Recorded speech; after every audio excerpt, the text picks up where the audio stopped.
I stared at the wedding invitation that arrived last Tuesday, my hands trembling as I read the elegant script announcing my brother Jake's upcoming nuptials. But it wasn't the invitation itself that made my blood run cold. It was the handwritten note tucked inside, penned in my mother's distinctive cursive, "Time to let bygones be bygones. Love, Mom and Dad." 17 years of silence, and they chose these words to break it. My mind immediately transported back to that freezing October night when I was 13 years old, standing at a Texaco station, 60 miles from home. "Woman up and find your own way," my father had said before driving away, leaving me with nothing but $12 and the clothes on my back, all because I dared to argue about attending my best friend Sarah's sleepover. The memory of that night still burns as clearly as the fluorescent lights that illuminated the Texaco station where my childhood ended. I can still see their Toyota Camry's taillights disappearing into the darkness, leaving me standing there in my middle school volleyball hoodie and worn jeans completely alone. The October wind cut through the thin fabric as I counted my money for the 5th time, hoping it would somehow multiply. $12. That's all I had to my name. Earl, the night attendant, noticed me first. He was a heavy-set man in his 50s, with kind eyes and grease-stained fingers from years of handling gas pumps. "You all right there, sweetheart?" he asked, stepping out from behind the counter. I must have looked as lost as I felt because his expression quickly shifted from casual concern to genuine worry. "My parents left me," I managed to say, my voice cracking. "They drove away and told me to find my own ride home." Earl's face darkened with anger. "They what now? How old are you?" 13. Without hesitation, he reached for the phone behind the counter. "I'm calling the police. This ain't right. No parent should leave their child like this." I felt a flutter of hope as he dialed. Maybe this nightmare would end quickly. Maybe Officer Martinez, who arrived 20 minutes later, would simply drive me home and give my parents a stern talking to. But the moment he stepped out of his patrol car and saw me, something in his expression made my stomach drop. "You're Dulcie, right?" Officer Martinez asked, checking his notepad. He was young, probably late 20s, with a carefully groomed mustache and an unreadable expression. "Your parents called us about an hour ago." My heart sank. Of course they had. "They said you're a chronic runaway, that you make up stories about abuse for attention." He studied me carefully as if looking for signs of deception. "They mentioned you've done this 3 times before." "That's not true." The words exploded from me. "I've never run away. They left me here. Ask Earl. He saw me when they drove off." Earl shifted uncomfortably behind us. "Well, I didn't actually see them leave her. She was already here when I noticed her." Officer Martinez sighed, rubbing his temple. "Look, your parents have requested that you be taken to juvenile services for evaluation. They said you need professional help, that they've tried everything else." The world tilted. Juvenile services, evaluation. I knew kids who'd been taken there, locked up for weeks or months, treated like criminals or mental patients. "No, please, I'm telling the truth. They planned this. They must have called ahead to set up this story." "That's exactly the kind of thing a troubled kid would say," Martinez replied, though I caught a flicker of doubt in his eyes. "Come on, let's go. We'll sort this out at the station." Panic flooded my system. I couldn't let them take me. I knew instinctively that once I was in the system labeled as a troubled runaway, my parents' version of events would become the official truth. "Can I use the bathroom first?" I asked, trying to keep my voice steady. Martinez nodded, gesturing toward the back of the station. "Make it quick." Earl had returned to the counter, avoiding eye contact with me as I passed. The bathroom was small and grimy, with a tiny window above the toilet. My heart pounded as I climbed onto the toilet seat, pushed open the window, and squeezed through. The drop to the ground was farther than I expected, and I landed hard on my ankle. But adrenaline pushed me forward as I limped into the darkness behind the gas station. I could hear Martinez calling my name, then Earl's voice joining in. Flashlight beams swept across the parking lot. I pressed myself against the cold metal of a dumpster, holding my breath as footsteps approached. They passed within 3 feet of me, but the shadows hid me well. For 2 hours, I remained frozen in place as they searched. I heard Martinez on his radio reporting that the runaway had fled again, confirming her parents' story. More patrol cars arrived. They searched the surrounding area methodically, but eventually gave up as the night grew colder. By the time the last patrol car left, it was past midnight. The gas station had closed Earl driving away in his pickup truck without a backward glance. I was completely alone, injured, and now officially labeled as exactly what my parents had claimed, a troubled runaway who couldn't be trusted. The irony wasn't lost on me. By running from the police, I'd made their lies become truth. But what choice did I have? Let them lock me up based on my parents' word. Allow myself to be evaluated by doctors who'd already been told I was a liar. I slumped against the dumpster, finally allowing the tears to fall. The metal was ice cold against my back, and my ankle throbbed where I'd landed on it. The $12 in my pocket felt like nothing against the vast emptiness of my situation. No phone, no way to contact anyone who might help, and now the police would be looking for me as a confirmed runaway. The reality of what my parents had done began to sink in. This wasn't a spur-of-the-moment punishment or an empty threat meant to scare me. They had called ahead, crafted a story, created an official narrative that painted me as the problem. They had planned this abandonment with the same careful attention they gave to planning family vacations or holiday dinners. But why the question echoed in my mind as I shivered in the darkness? What kind of parents orchestrate their 13-year-old daughter's disappearance? What had I done that was so terrible? I'd argued about a sleepover, talked back a few times, gotten a B- in algebra. Normal teenage stuff that other kids did without being abandoned at gas stations. A rustling sound made me freeze. A rat emerged from beneath the dumpster, regarding me with beady eyes before scurrying away. I pulled my knees to my chest, making myself as small as possible. Somewhere in the distance, a train whistle blew lonely and mournful. I thought about Sarah, probably asleep in her warm bed, wondering why I hadn't shown up for the sleepover. Would she call my house in the morning? What would my parents tell her, that I'd run away? That I was getting help for my problems? Would anyone question their story? The temperature continued to drop. My volleyball hoodie, which had seemed warm enough when I'd left the house that afternoon, now felt like tissue paper against the wind. I spotted some cardboard boxes near the dumpster and grabbed them, trying to create some kind of shelter. The smell of rotting food made my stomach turn, but it was better than freezing. As I arranged the cardboard, a horrible thought struck me. What if this wasn't the first time they'd done this? My sister Emma had supposedly run away 5 years earlier when she was 15. I was only 8 at the time, too young to question the story. Emma had been troubled too, according to my parents. Always making up stories, seeking attention, causing problems. One day she was there, the next she was gone. We never heard from her again. The parallels were too obvious to ignore. Had Emma stood at some gas station too abandoned and afraid? Had she been labeled a runaway by police who'd been fed the same lies? Where was she now? The thought made me angry, and anger was better than despair. I wouldn't disappear like Emma. I would survive this, figure out what my parents were really doing, and find a way to expose them. But first, I had to make it through the night. I pulled the cardboard tighter around me, creating a small cave of sorts. My ankle had swollen, making it painful to move. Hunger gnawed at my stomach, but I couldn't risk going anywhere tonight. Tomorrow, I would figure out how to find food, water, shelter. Tomorrow, I would start learning how to survive.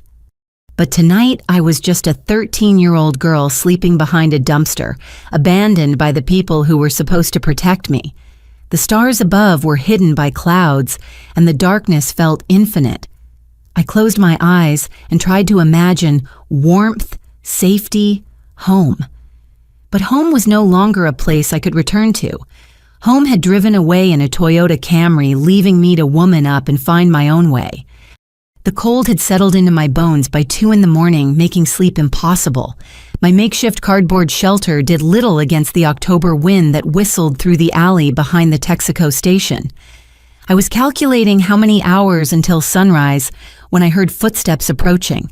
My body tensed, ready to run despite my swollen ankle. The police had returned, or worse, someone looking for an easy target. "You can relax," a voice said from the darkness. "I'm not going to hurt you." A figure emerged from the shadows. A teenage boy, maybe 16, carrying a worn backpack and a bundle of fabric.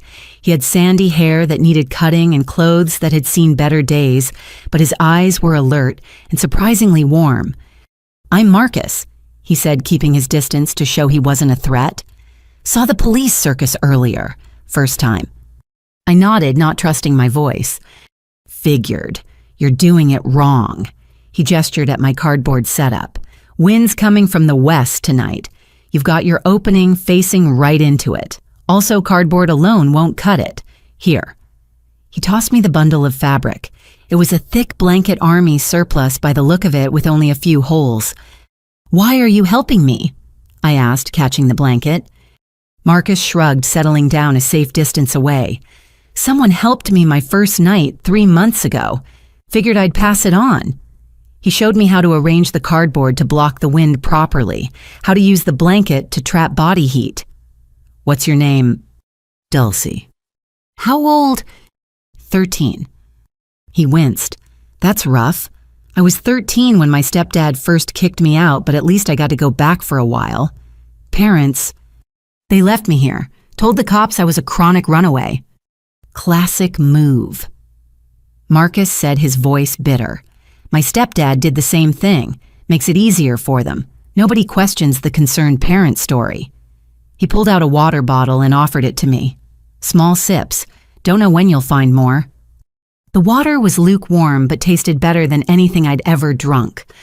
How do you survive out here?" Marcus gave me a crash course in street survival over the next 2 hours. He taught me which restaurants threw out perfectly good food at closing time and exactly when to check their dumpsters.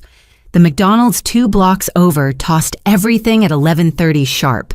The Chinese place on 3rd Street was good for rice and vegetables around midnight. Pizza places were gold mines on weekends. "Never eat anything that smells off no matter how hungry you are," he warned. "Food poisoning out here can kill you, and always check for mold, especially on bread." He showed me how to layer newspaper between clothing for insulation, how to wash up in public restrooms without getting kicked out, where to find clean water. The library was good during the day, he said, warm and quiet with bathrooms and water fountains. The key was to look like you belonged, to carry a book and appear studious. "What about shelters?" I asked. Marcus shook his head quickly. "Too dangerous for someone your age.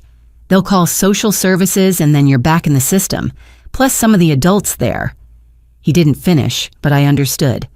Better to stay invisible. He taught me about the morning police sweeps that happened around 6 a.m., clearing out anyone sleeping rough in the business district. The safe zones were the industrial area by the river and the abandoned lots near the old factory, but those came with their own dangers. He explained the unwritten rules of the streets, the territories different groups had claimed, who to avoid and who might help. "There's a woman who runs a food truck on Tuesdays and Fridays," Marcus said. "Mrs. Chen. She'll give you a free meal if you help her clean up. Doesn't ask questions. And the church on Maple does a clothing drive first Saturday of every month. Get there early for the good stuff." My head spun, trying to remember everything. This was a whole different world existing parallel to the one I'd known, with its own rules and rhythms and survival strategies. Just yesterday, I'd been worried about algebra tests and volleyball practice. Now I was learning which dumpsters had the best food and how to avoid being arrested for vagrancy. "Why did your stepdad kick you out?" I asked when Marcus paused in his instructions. His expression darkened. "I told a teacher about what he was doing to my mom. Teacher called social services. Investigation went nowhere because Mom was too scared to back me up. Stepdad was furious. Said if I wanted to destroy the family, I could live on the streets." He picked at a hole in his jeans. "That was 3 months ago. Mom still walks past me sometimes, pretends she doesn't see me." We sat in silence for a while.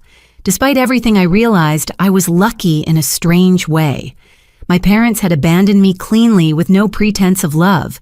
Marcus had to watch his mother choose his abuser over him every day. "It gets easier," he said eventually. Not better, but easier. You learn the rhythms, find your spots, maybe make a few friends. Some kids even make it out eventually. Get jobs under the table, save up, find roommates. He stood up, shouldering his backpack. Speaking of which, I should check the pizza place before it gets too late. Want to come? I'll show you how it's done. I tried to stand, but my ankle gave out, sending me back to the ground with a gasp of pain. Marcus knelt beside me, gently examining my ankle. Sprained bad. You need to stay off it. He thought for a moment. Okay, new plan. You stay here, keep warm. I'll do the food run and bring you back something. Tomorrow, if you can walk, I'll show you where to find a first aid kit. You do that, share your food with me. He smiled and for a moment looked like any other teenager instead of a hardened street kid. First rule out here, we look out for each other when we can. The world's cruel enough without us adding to it.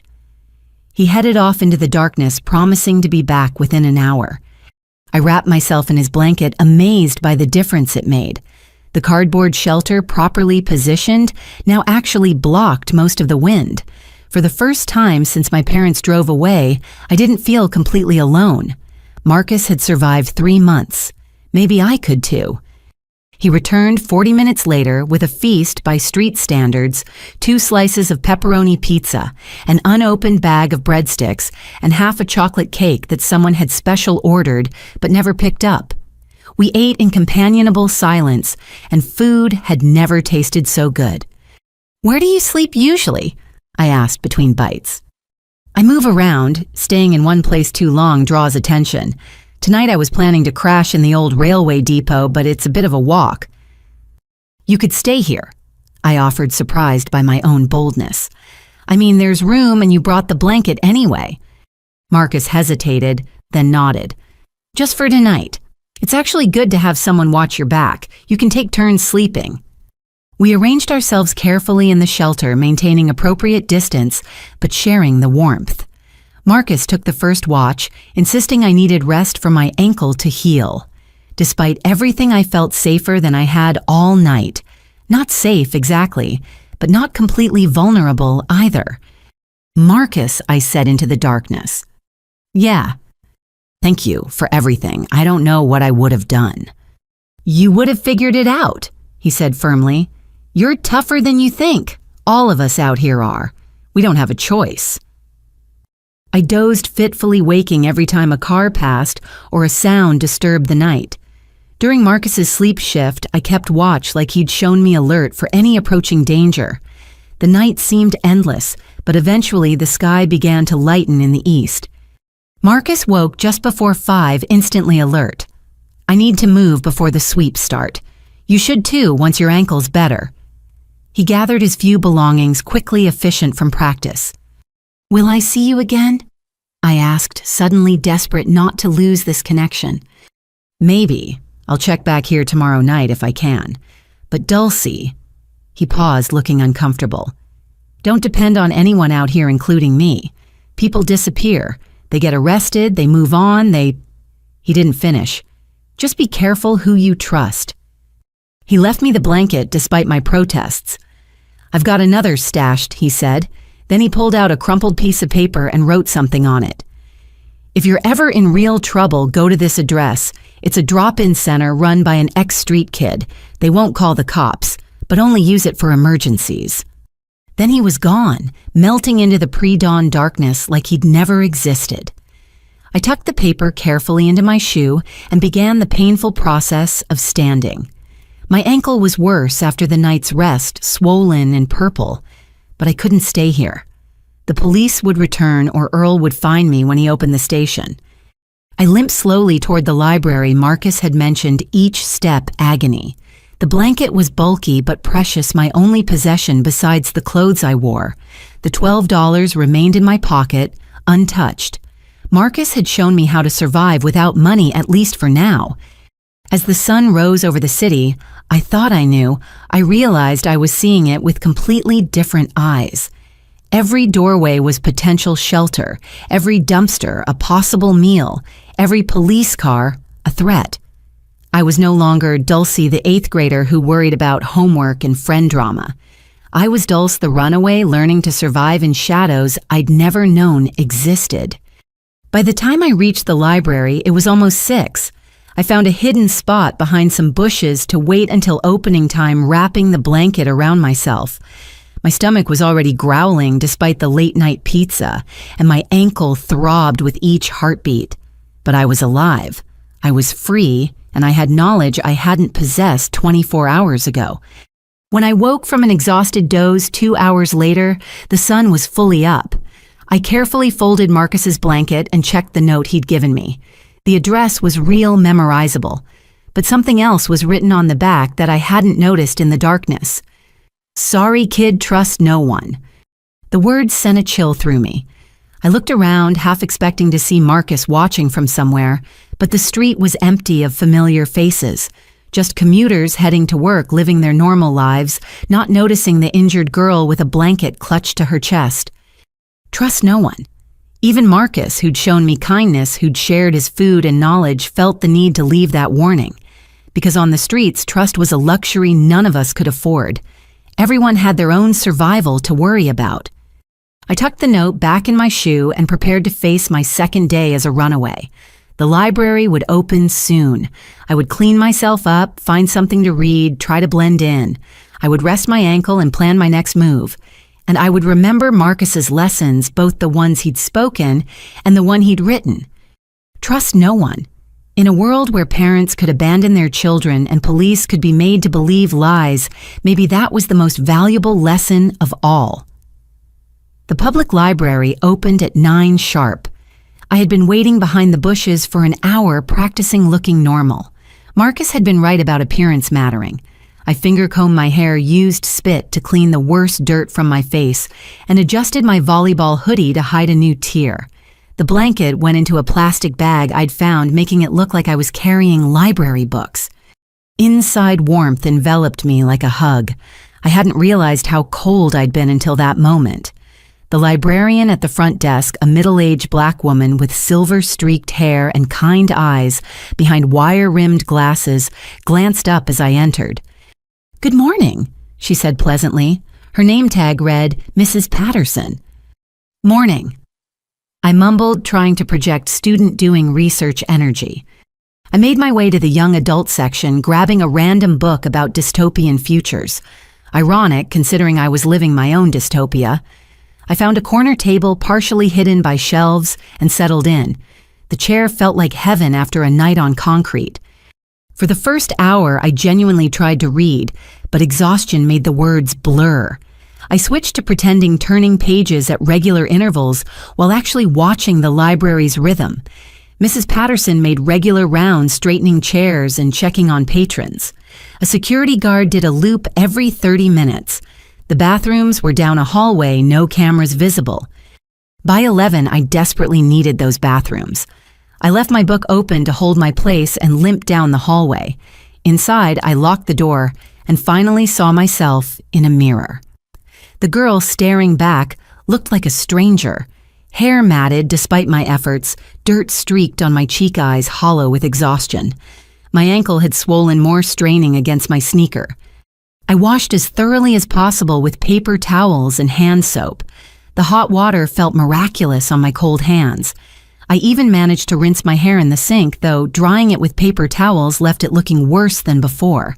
But at least I was cleanish. Back at my table, I found Mrs. Patterson straightening nearby books.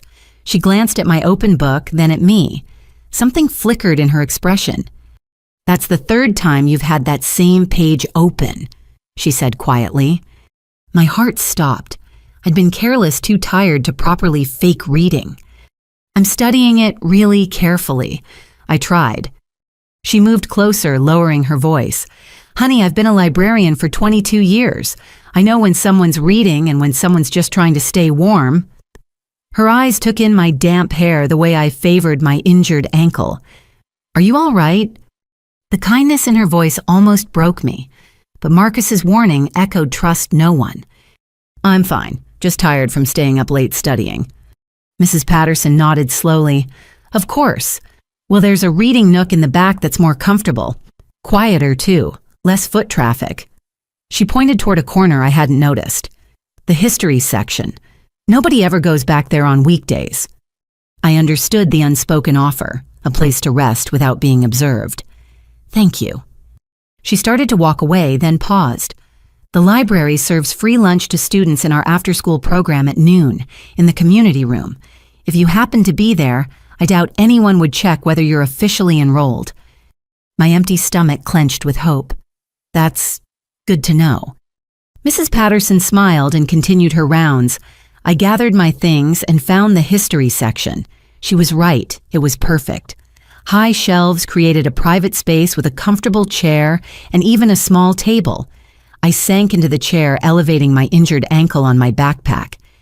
For the next hour, I dozed, fitfully startling awake whenever someone walked past.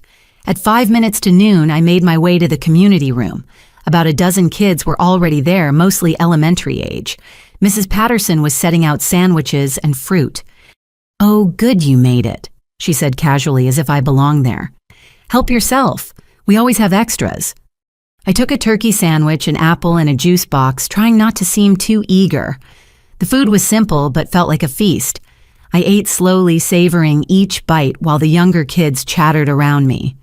"You're new," a boy about 10 observed. "Just started coming," I said vaguely. "Cool.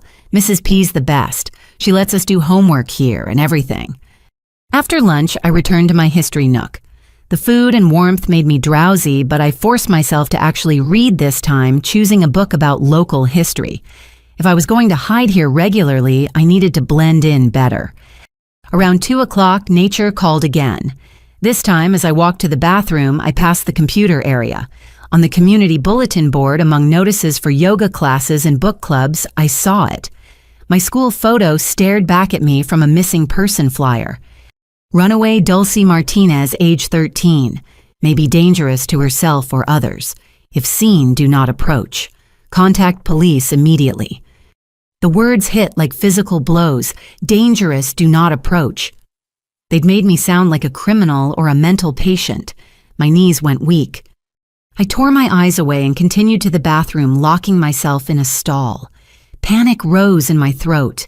How many of these flyers were out there? Had Mrs. Patterson seen it? Was she calling the police right now? When I emerged minutes later, Mrs. Patterson stood by the sink holding the exact flyer I'd just seen. "I thought so," she said softly. "Dulce Martinez." I backed toward the door, ready to run despite my ankle. "I'm not dangerous, I swear. They're lying about everything." "I know." Those 2 words stopped me cold. No. Mrs. Patterson locked the bathroom door and leaned against it. 25 years ago, I was 15. My parents didn't want a teenage daughter who asked questions, who had opinions, who wouldn't just smile and obey, so they had me committed, said I was troubled, violent, a danger to myself. Her voice was steady, but her eyes held old pain. I spent 2 years in that place. 2 years of medications. I didn't need treatments for illnesses I didn't have all because it was easier than dealing with a real daughter. "How did you get out?" "Turned 18. They couldn't hold me anymore. But those 2 years are on my record forever. Made getting jobs, apartments, everything harder." She folded the flyer carefully. "When I finally built a life, became a librarian, I swore I'd watch for kids like us. The ones labeled troubled when their only trouble is the adults who should protect them. So you'll help me." "I'll do what I can, but we need to be smart about it." She thought for a moment. "There's an old storage room in the basement. Used to be the children's section before we renovated. Nobody goes there now. It has a small bathroom and I can bring you food, but there are conditions." "Anything," I said quickly. "You stay invisible. No one can know you're here, not even the other staff. You help me understand what really happened. And if things get too dangerous, if police start seriously searching, you have to leave. I won't risk my job and my ability to help other kids for one understood." I nodded. It was more than I dared hope for. Mrs. Patterson led me through a door marked staff only and down narrow stairs. The basement was a maze of storage areas and forgotten spaces. She unlocked a door at the far end. The room was small but dry, filled with old reading posters and outdated encyclopedias. A forgotten beanbag chair sat in one corner. The attached bathroom was tiny but functional. "I'll bring blankets tomorrow," she said. and some clothes from the donation bin. What size shoe do you wear? 7. Same as my niece. I'll see what I can find. She paused at the door. Dulcie, I need to know. Why did they do this to you? I told her everything. The argument about the sleepover, my father's cold command to woman up the police believing their lies. Then hesitantly, I mentioned Emma. Mrs. Patterson's face went very still. You had a sister who disappeared, also labeled a runaway. 5 years ago, she was 15. What was her full name? Emma Louise Martinez. Mrs. Patterson pulled out her phone, typing rapidly. Her expression grew increasingly grim. Dulcie, I need to check something. Will you be all right here for a few hours? I nodded, confused but trusting her urgency. Lock the door behind me. Don't come out for any reason. I'll knock 3 times, pause, then twice more. That's how you'll know it's me. After she left, I explored my new sanctuary. Running water, a toilet, electric lights, walls, and a roof. After last night, it felt like a palace. I curled up on the beanbag chair, finally allowing exhaustion to claim me. The knock came hours later, 3 times, pause, twice more. Mrs. Patterson entered carrying a canvas bag. I brought dinner and some supplies. She unpacked sandwiches, fruit, bottled water, basic toiletries. But first we need to talk about what I found. She showed me printouts from newspaper archives. I remembered your sister's case vaguely. It was in the papers, but I found something else. She handed me an article from 3 years ago. A Jane Doe was found in Colorado, right age, similar description to Emma, never identified. My hands shook as I read. The girl had been found at the bottom of a ravine, injuries consistent with a fall or a push. There's more, Mrs. Patterson said gently. I have a friend who works in social services. Off the record, she told me your parents filed for Emma's death certificate last year. Claimed they had evidence she died. They've been collecting survivor benefits. The room spun. They killed her. They killed Emma, and they're profiting from it. We don't know that for certain, but it's suspicious enough that we need to be very careful. If they abandoned you the same way. She didn't finish. Dulcie, have you noticed anything else strange about your family? Any patterns? I thought hard, then remembered. My dad's sister, Aunt Maria. She supposedly moved to Mexico when I was little, but she and my dad had been fighting about my grandmother's will. Mrs. Patterson made another note. Tomorrow I'll do more research. For now you need rest and food. Eat then sleep. We'll figure this out, but it's going to take time. After she left, I sat in my small room processing everything. My parents weren't just cruel or neglectful, they were something far worse. And Emma, I couldn't think about Emma without feeling sick. But I wasn't alone anymore. Mrs. Patterson had been where I was, had survived and built a life. She was proof that the label they stuck on us didn't have to define us. I had shelter, an ally, and the beginning of answers. I thought about Marcus's warning, trust no one. But sometimes you had to take calculated risks. Mrs. Patterson had trusted me with her story. I would trust her with my life, at least for now. That night, sleeping on a pile of old reading rugs instead of behind a dumpster, I dreamed of Emma. She was calling my name, reaching out to me across a vast canyon. I woke with tears on my face and a terrible certainty that my sister had been trying to warn me that last night before she disappeared. I'd been too young to understand. But I understood now, and I would find out exactly what happened to her, what my parents had done, and why. They'd made one mistake in their careful plan. They'd left me alive. 3 days into my basement existence, I developed a routine. Mrs. Patterson would arrive at 7 each morning before the other staff, bringing breakfast and checking on me.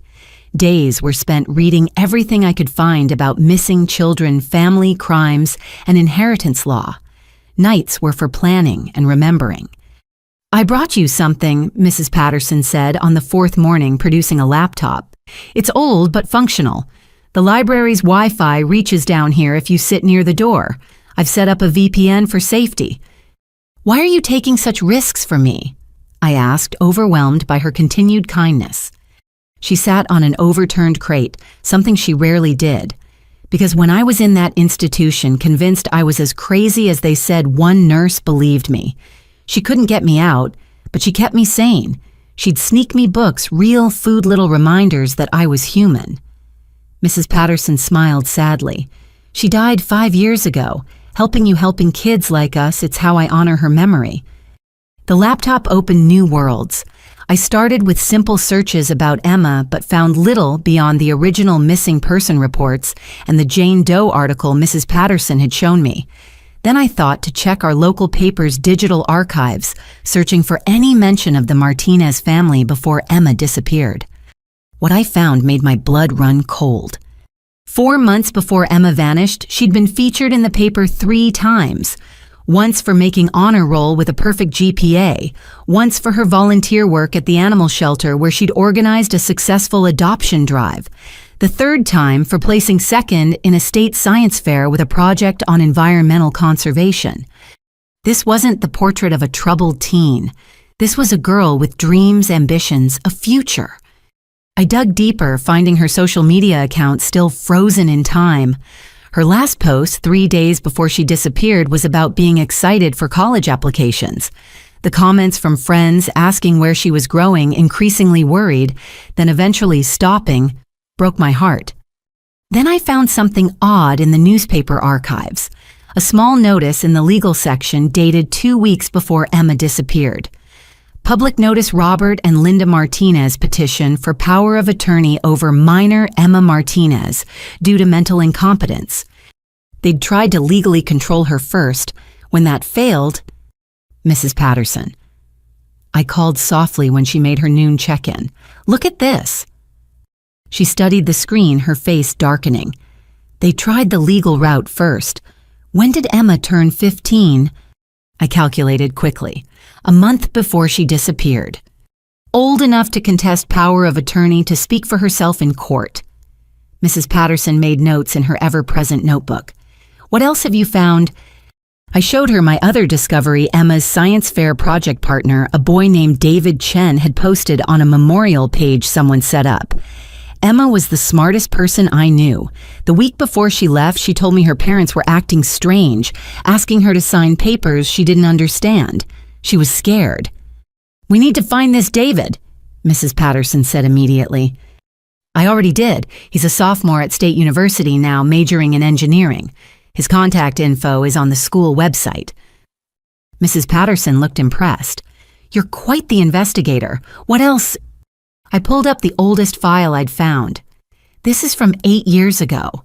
My Aunt Maria, my dad's sister. The article was about a car accident. Maria Martinez had driven off a cliff during a family visit to the mountains. She was 22, recently engaged, and had just inherited a significant sum from their grandmother. "Another accident," Mrs. Patterson murmured. "Any witnesses?" "Just my parents. They were supposedly following in another car but lost sight of her on the winding roads." The pattern was clear now. Anyone who stood to inherit money, anyone who might challenge my parents' control, met with accidents or disappeared. How many others were there? How long had this been going on? "I need to check something," I said, fingers flying over the keyboard. I accessed genealogy websites, public records, building our family tree. What emerged was horrifying. In the past 15 years, 5 members of the Martinez extended family had died young or disappeared. All had been in line for inheritances. All had been last seen with or near my parents. Each death was explained away: accident, suicide, runaway. Never murder. They're serial killers. I whispered the words, feeling unreal. My parents are serial killers who target their own family. Mrs. Patterson gripped my shoulder. "We need to take this to someone. This is beyond what we can handle alone. Who'd believe us? I'm a runaway with mental problems. Remember, any accusation I make will be dismissed as delusion." She paced the small room. "There has to be—" "Wait." She grabbed her phone. "I know someone. A private investigator who specializes in cold cases. He helped my friend find her birth parents. Let me make a call." While she stepped outside, I continued searching. I found insurance documents poorly hidden in online caches. My parents had life insurance policies on Emma, on me, on Jake.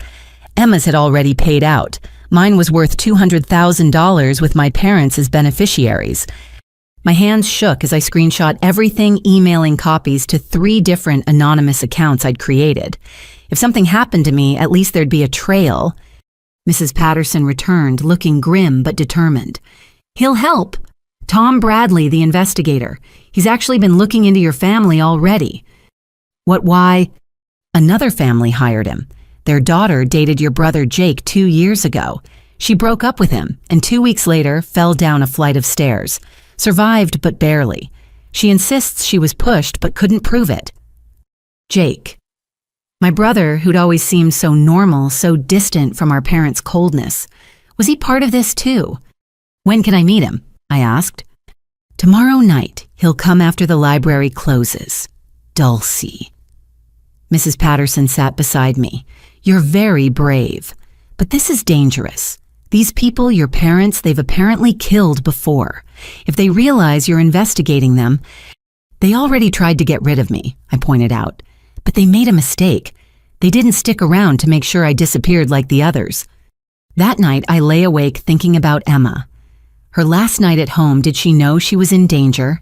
Had she tried to warn me I was only 8, too young to understand if she had? But I remembered her hugging me extra long, telling me she loved me, making me promise to be good. She knew. Somehow she knew she wasn't coming back. I opened the laptop again, unable to sleep. This time I searched for Emma Martinez plus Colorado, plus the date range of the Jane Doe discovery. Buried in a hiking forum was a post that made my heart race. "Strange encounter on Bear Peak Trail," it read. "Saw a family arguing near the cliff edge.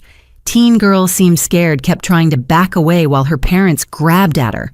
Would have intervened, but they saw me and immediately acted normal, all smiles. Got bad vibes." This was around 3 p.m. on October 15th. October 15th, the day Emma disappeared. I screenshot it, added it to my growing file. One witness, one person who'd seen something wrong.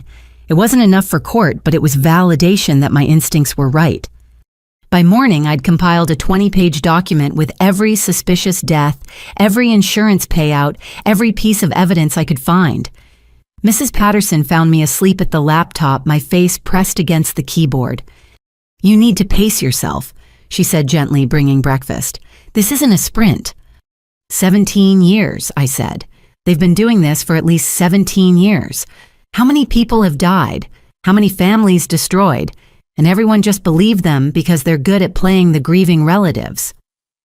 "Not everyone," Mrs. Patterson reminded me. "That hiker had suspicions. David Chen knew something was wrong. The girl who survived Jake's push.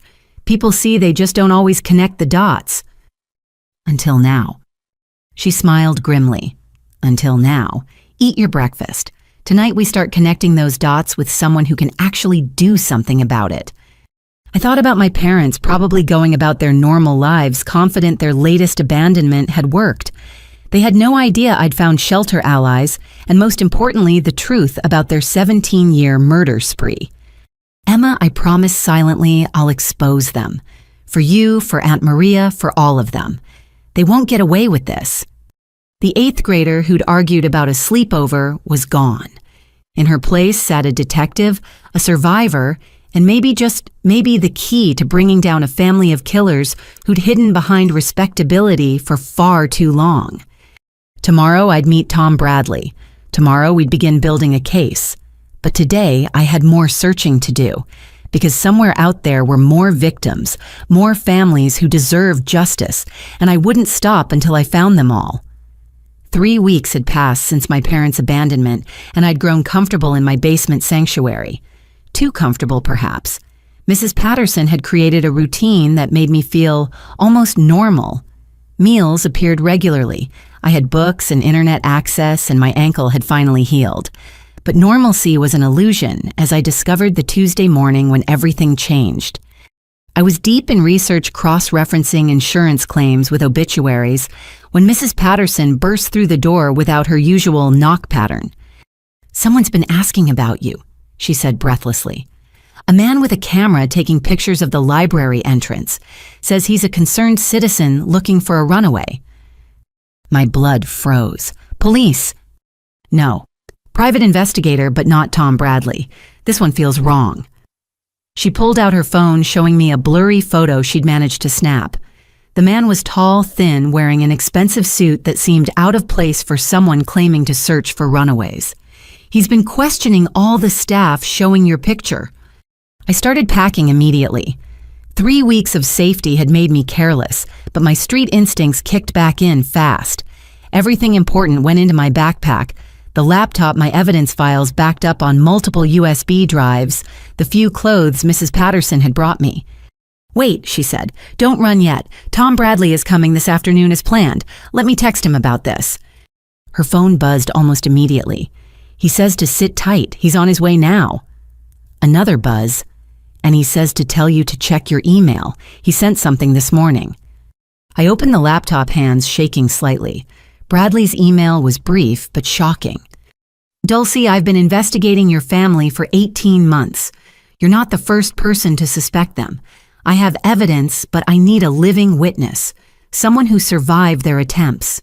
Stay safe. We're closer to justice than you know. Tom." Attached were files that made my own research look amateur. Financial records showing suspicious money transfers after each family death, medical reports that didn't quite add up, and photographs of my parents meeting with the same funeral director after each tragedy, like they had death on speed dial. "He's been building a case," I breathed. "He already knew everything I found and more." Mrs. Patterson's phone rang. She answered, her face going pale. "The investigator is showing a warrant to the head librarian, says he has authority to search for a dangerous runaway who might be hiding here." That's not possible. Real warrants don't work like that for runaways. Which means it's fake and he's desperate enough to use it. She helped me finish packing. There's an old service tunnel that connects to the building next door. It's how they used to move books before the renovation. Go through there, exit through the coffee shop, and meet Bradley at the place he specified. She handed me an envelope. "Emergency cash. And Dulcie, don't come back here. They know about this place now." We hugged quickly, both of us aware this might be goodbye forever. This woman who'd risked everything for a stranger, who'd given me hope when I had none, who'd believed me when no one else would. "Thank you," I whispered, "for everything." "Make them pay," she whispered back. "For Emma. For all of them." The service tunnel was narrow and dusty, clearly unused for years. I crawled through darkness, following Mrs. Patterson's directions, until I emerged in a storage room that smelled of coffee beans. The shop was busy, easy to slip through unnoticed, but as I pushed out onto the street, I spotted him immediately, the thin man from Mrs. Patterson's photo, standing across from the library entrance, watching. I pulled up my hood and walked the opposite direction, forcing myself not to run. 3 blocks away, I ducked into an alley to catch my breath and check Bradley's instructions. We were to meet at a diner on the east side somewhere my parents' investigator hopefully wouldn't think to look. The journey took an hour, using every technique Marcus had taught me. Double backtake, unexpected turns, use reflections to check for followers. By the time I reached Mabel's 24-hour diner, I was confident I'd lost any tail. Tom Bradley wasn't what I expected. Instead of the grizzled film noir detective, I'd imagined he was clean-cut, mid-40s, looking more like an accountant than someone who investigated murders. He sat in a corner booth, positioned to see all entrances. "Dulce Martinez," he said quietly as I slid in across from him. "You look like your sister." Those 5 words hit harder than any punch. "You knew Emma." I've studied her case extensively. Even found some people who remembered her. Smart girl. Too smart for her own good, maybe. He pulled out a tablet, angled so only I could see it. "Before we start, I need you to know something. I'm not just investigating your family for clients. This is personal." He showed me a photograph of a young woman, early 20s, bright smile. My niece, Rebecca. She worked at the same insurance company as your mother 10 years ago. Became friends with the family, even house sat for them once. Then she discovered some discrepancies in policy payouts. She came to me for advice, said she thought the Martinezes were committing fraud. What happened to her? His jaw tightened. Carbon monoxide leak in her apartment 2 days after she talked to me. Investigators ruled it accidental, a faulty heater. But Rebecca was meticulous about safety. She'd just had that heater inspected the week before. Another victim, another accident. How many more were out there? So you've been investigating them ever since? On and off, but carefully. Your parents are connected, have friends in useful places. Every time I got close to something concrete, witnesses would disappear or change their stories. He locked eyes with me. Until now, you're the first person to survive their attempt and stay free long enough to gather evidence. That makes you invaluable and incredibly endangered. He flipped through screens on his tablet, showing me his files. They were extensive financial forensics, showing how my parents had accumulated wealth through insurance payouts and inheritances. Photographs of them at casino resorts and on luxury vacations, always shortly after a family member's death. Records showing they'd consulted with estate lawyers before each accident. But here's what really caught my attention. Bradley continued pulling up a complex chart. The pattern of deaths, it's not random. They target specific people at specific times, always related to inheritance milestones. Your Aunt Maria was killed just before her trust fund fully vested. Emma disappeared right before she could access her college fund, which reverted to your parents. I was supposed to disappear before turning 14. I finished. Why 14? Your grandmother's will has a provision. Any grandchild who dies or is declared legally incompetent before age 14 has their share redistributed to the surviving family members. After 14, the inheritance is locked in, only accessible at 21. My birthday was in 3 months. They'd tried to eliminate me just in time. There's more, Bradley said. That investigator looking for you, his name is Marcus Webb. He's not really a private investigator. He's a fixer. Someone rich people hire to clean up messy situations. They hired him to finish what they started. Most likely. Which means they know you're alive and talking to someone. He closed the tablet. Dulcie, I have enough evidence to take to the FBI, but it's all circumstantial. I need direct testimony, someone who can connect the dots for a jury. But testifying means coming out of hiding, facing them in court. It means risk. And if I don't? They keep killing. Your cousins, second cousins, anyone who might inherit, and they'll never stop hunting you. He leaned forward. But if we do this right, if we're smart about it, we can end this. All of it. A waitress approached and we ordered food I didn't taste. My mind raced with possibilities and dangers. Trust no one, Marcus had said. But I was already trusting Bradley with my life. How do we do it? I asked finally. First, we need to get you somewhere safe. I have contacts in the U.S. Marshals who run witness protection. Not official WITSEC, but a safe house while we build the case. Second, we need more evidence. The FBI will want everything airtight before moving against people with your parents' connections. And Jake, my brother, Bradley's expression darkened. Jake is complicated. I have evidence he's been involved in at least 2 attempts, including the girl who hired me initially. But recently, he pulled up another file. He's been making large donations to homeless shelters and runaway programs. Either he's building a charitable cover story or he's guilty, I said. Jake had always been distant but never cruel. Could guilt have changed him? Possibly. We'll need to be careful around him. Bradley signaled for the check. For now, let's get you to the safe house.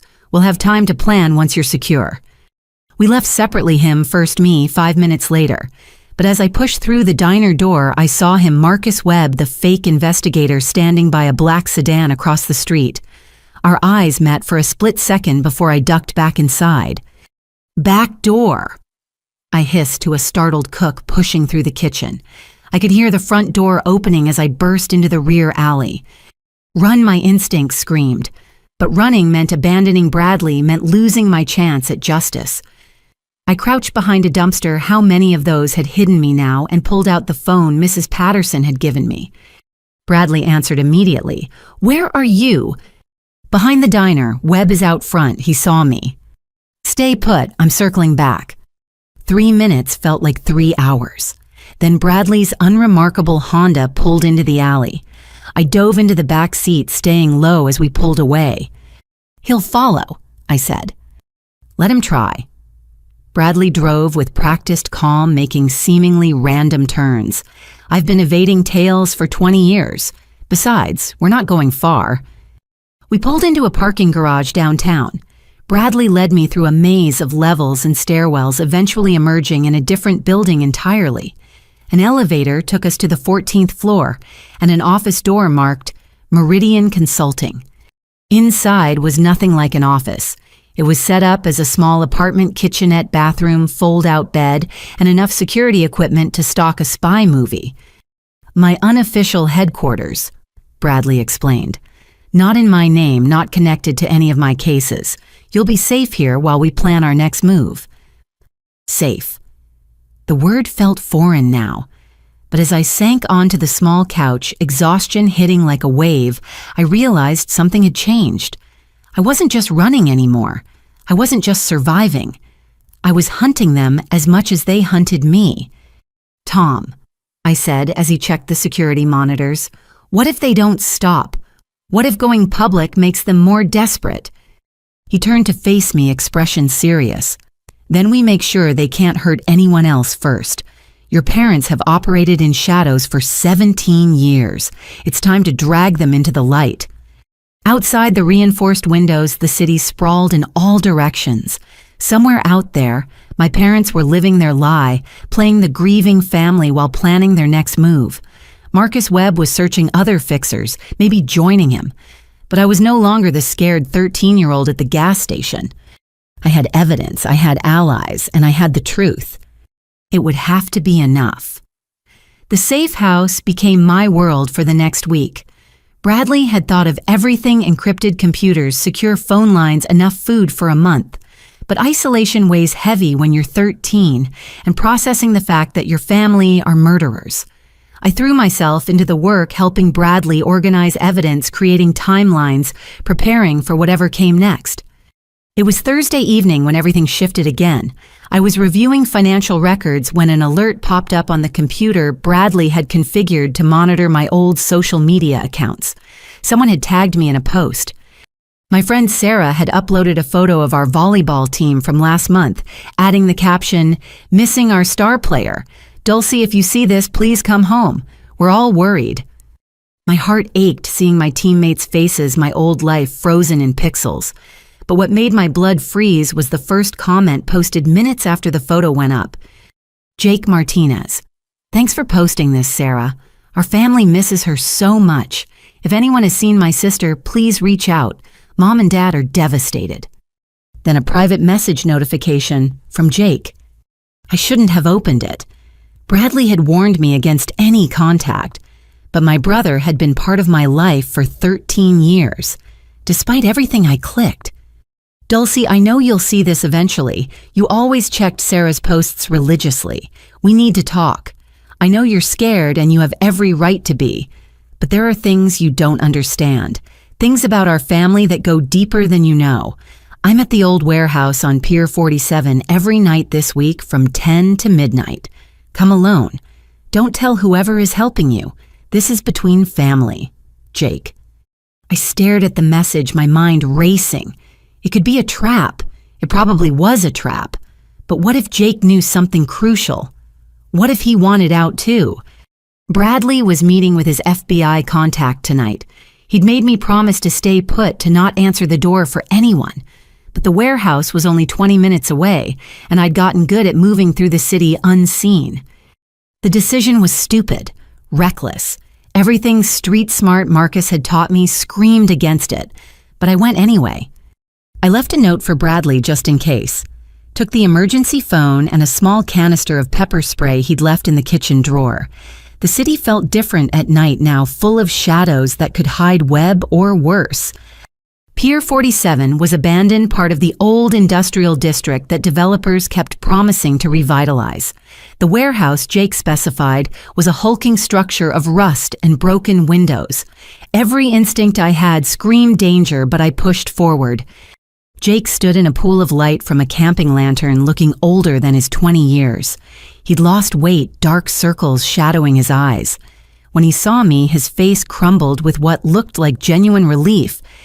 "Dulcie, God, you're okay. You're really okay." He started toward me, but I held up a hand. "Stay there, talk from there." He stopped, nodding sadly. "Smart. You were always the smart one. Smarter than me, anyway." "Did you kill Emma?" The question erupted without planning. "Were you part of it?" Jake's legs seemed to give out. He sank onto a crate, head in his hands. "I didn't kill her, but I might as well have. I knew. The night before she disappeared, I knew what they were planning." "And you didn't warn her?" "I was 15. The words echoed through the empty space. "I was 15 and terrified, and they said if I warned her, I'd be next, that accidents could happen to anyone who didn't understand family loyalty." "So you let them murder our sister?" "I've lived with it every day since. The nightmares, the guilt. Do you know why I really wanted to meet—" He looked up, tears streaming down his face. "To give you this." He pulled out a small digital recorder. "I've been recording them for 2 years.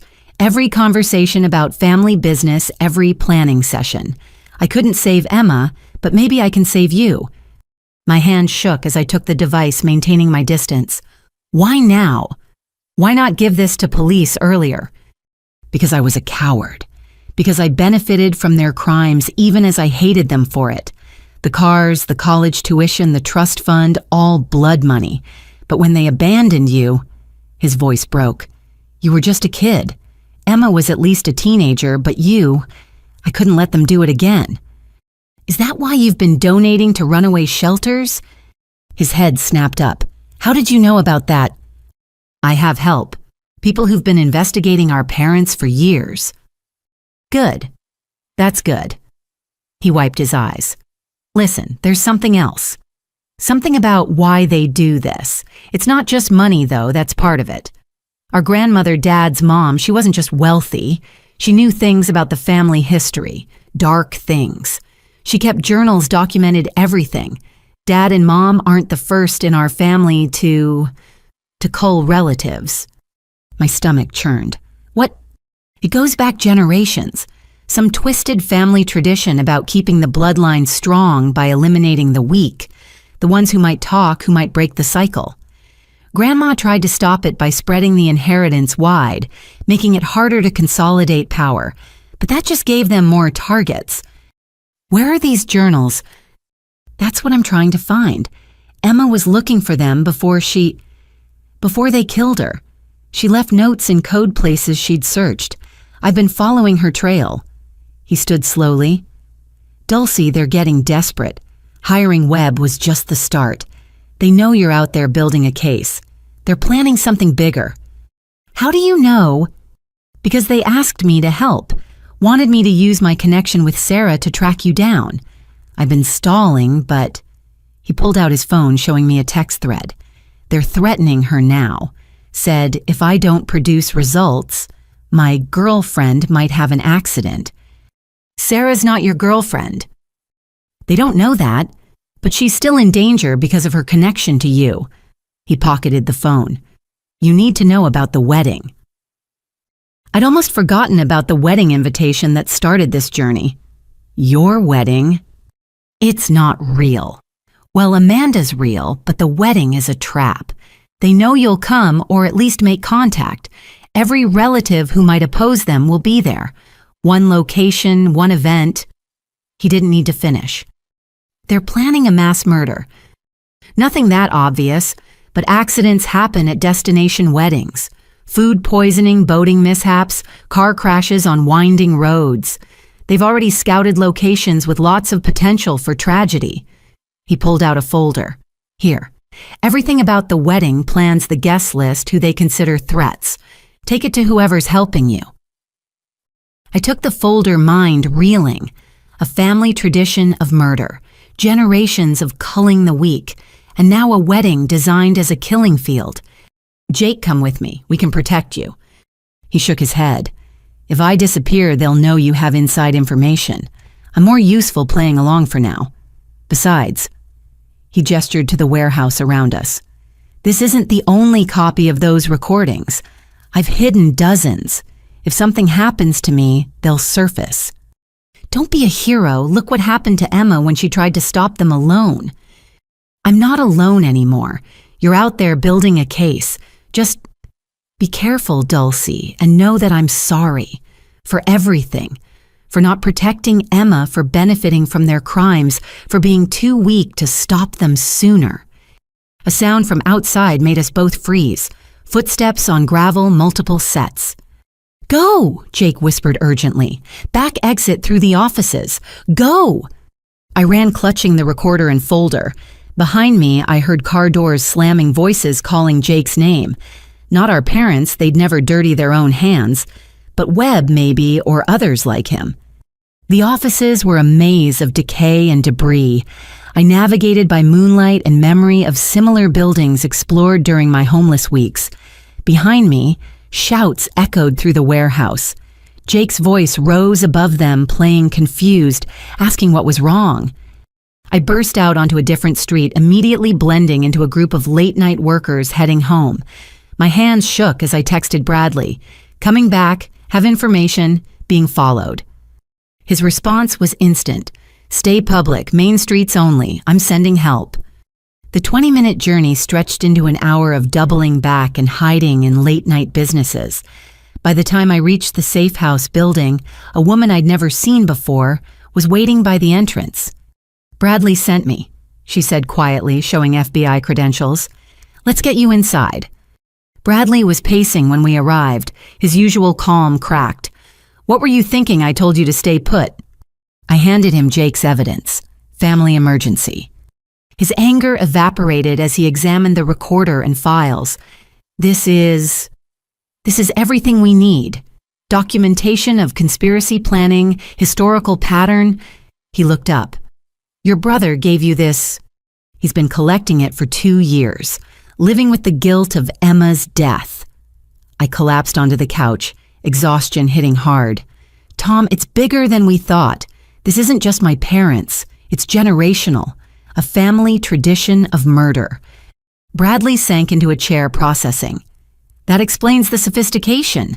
They learned from their parents who learned from theirs. Refined techniques established networks, inherited connections to fixers and corrupt officials.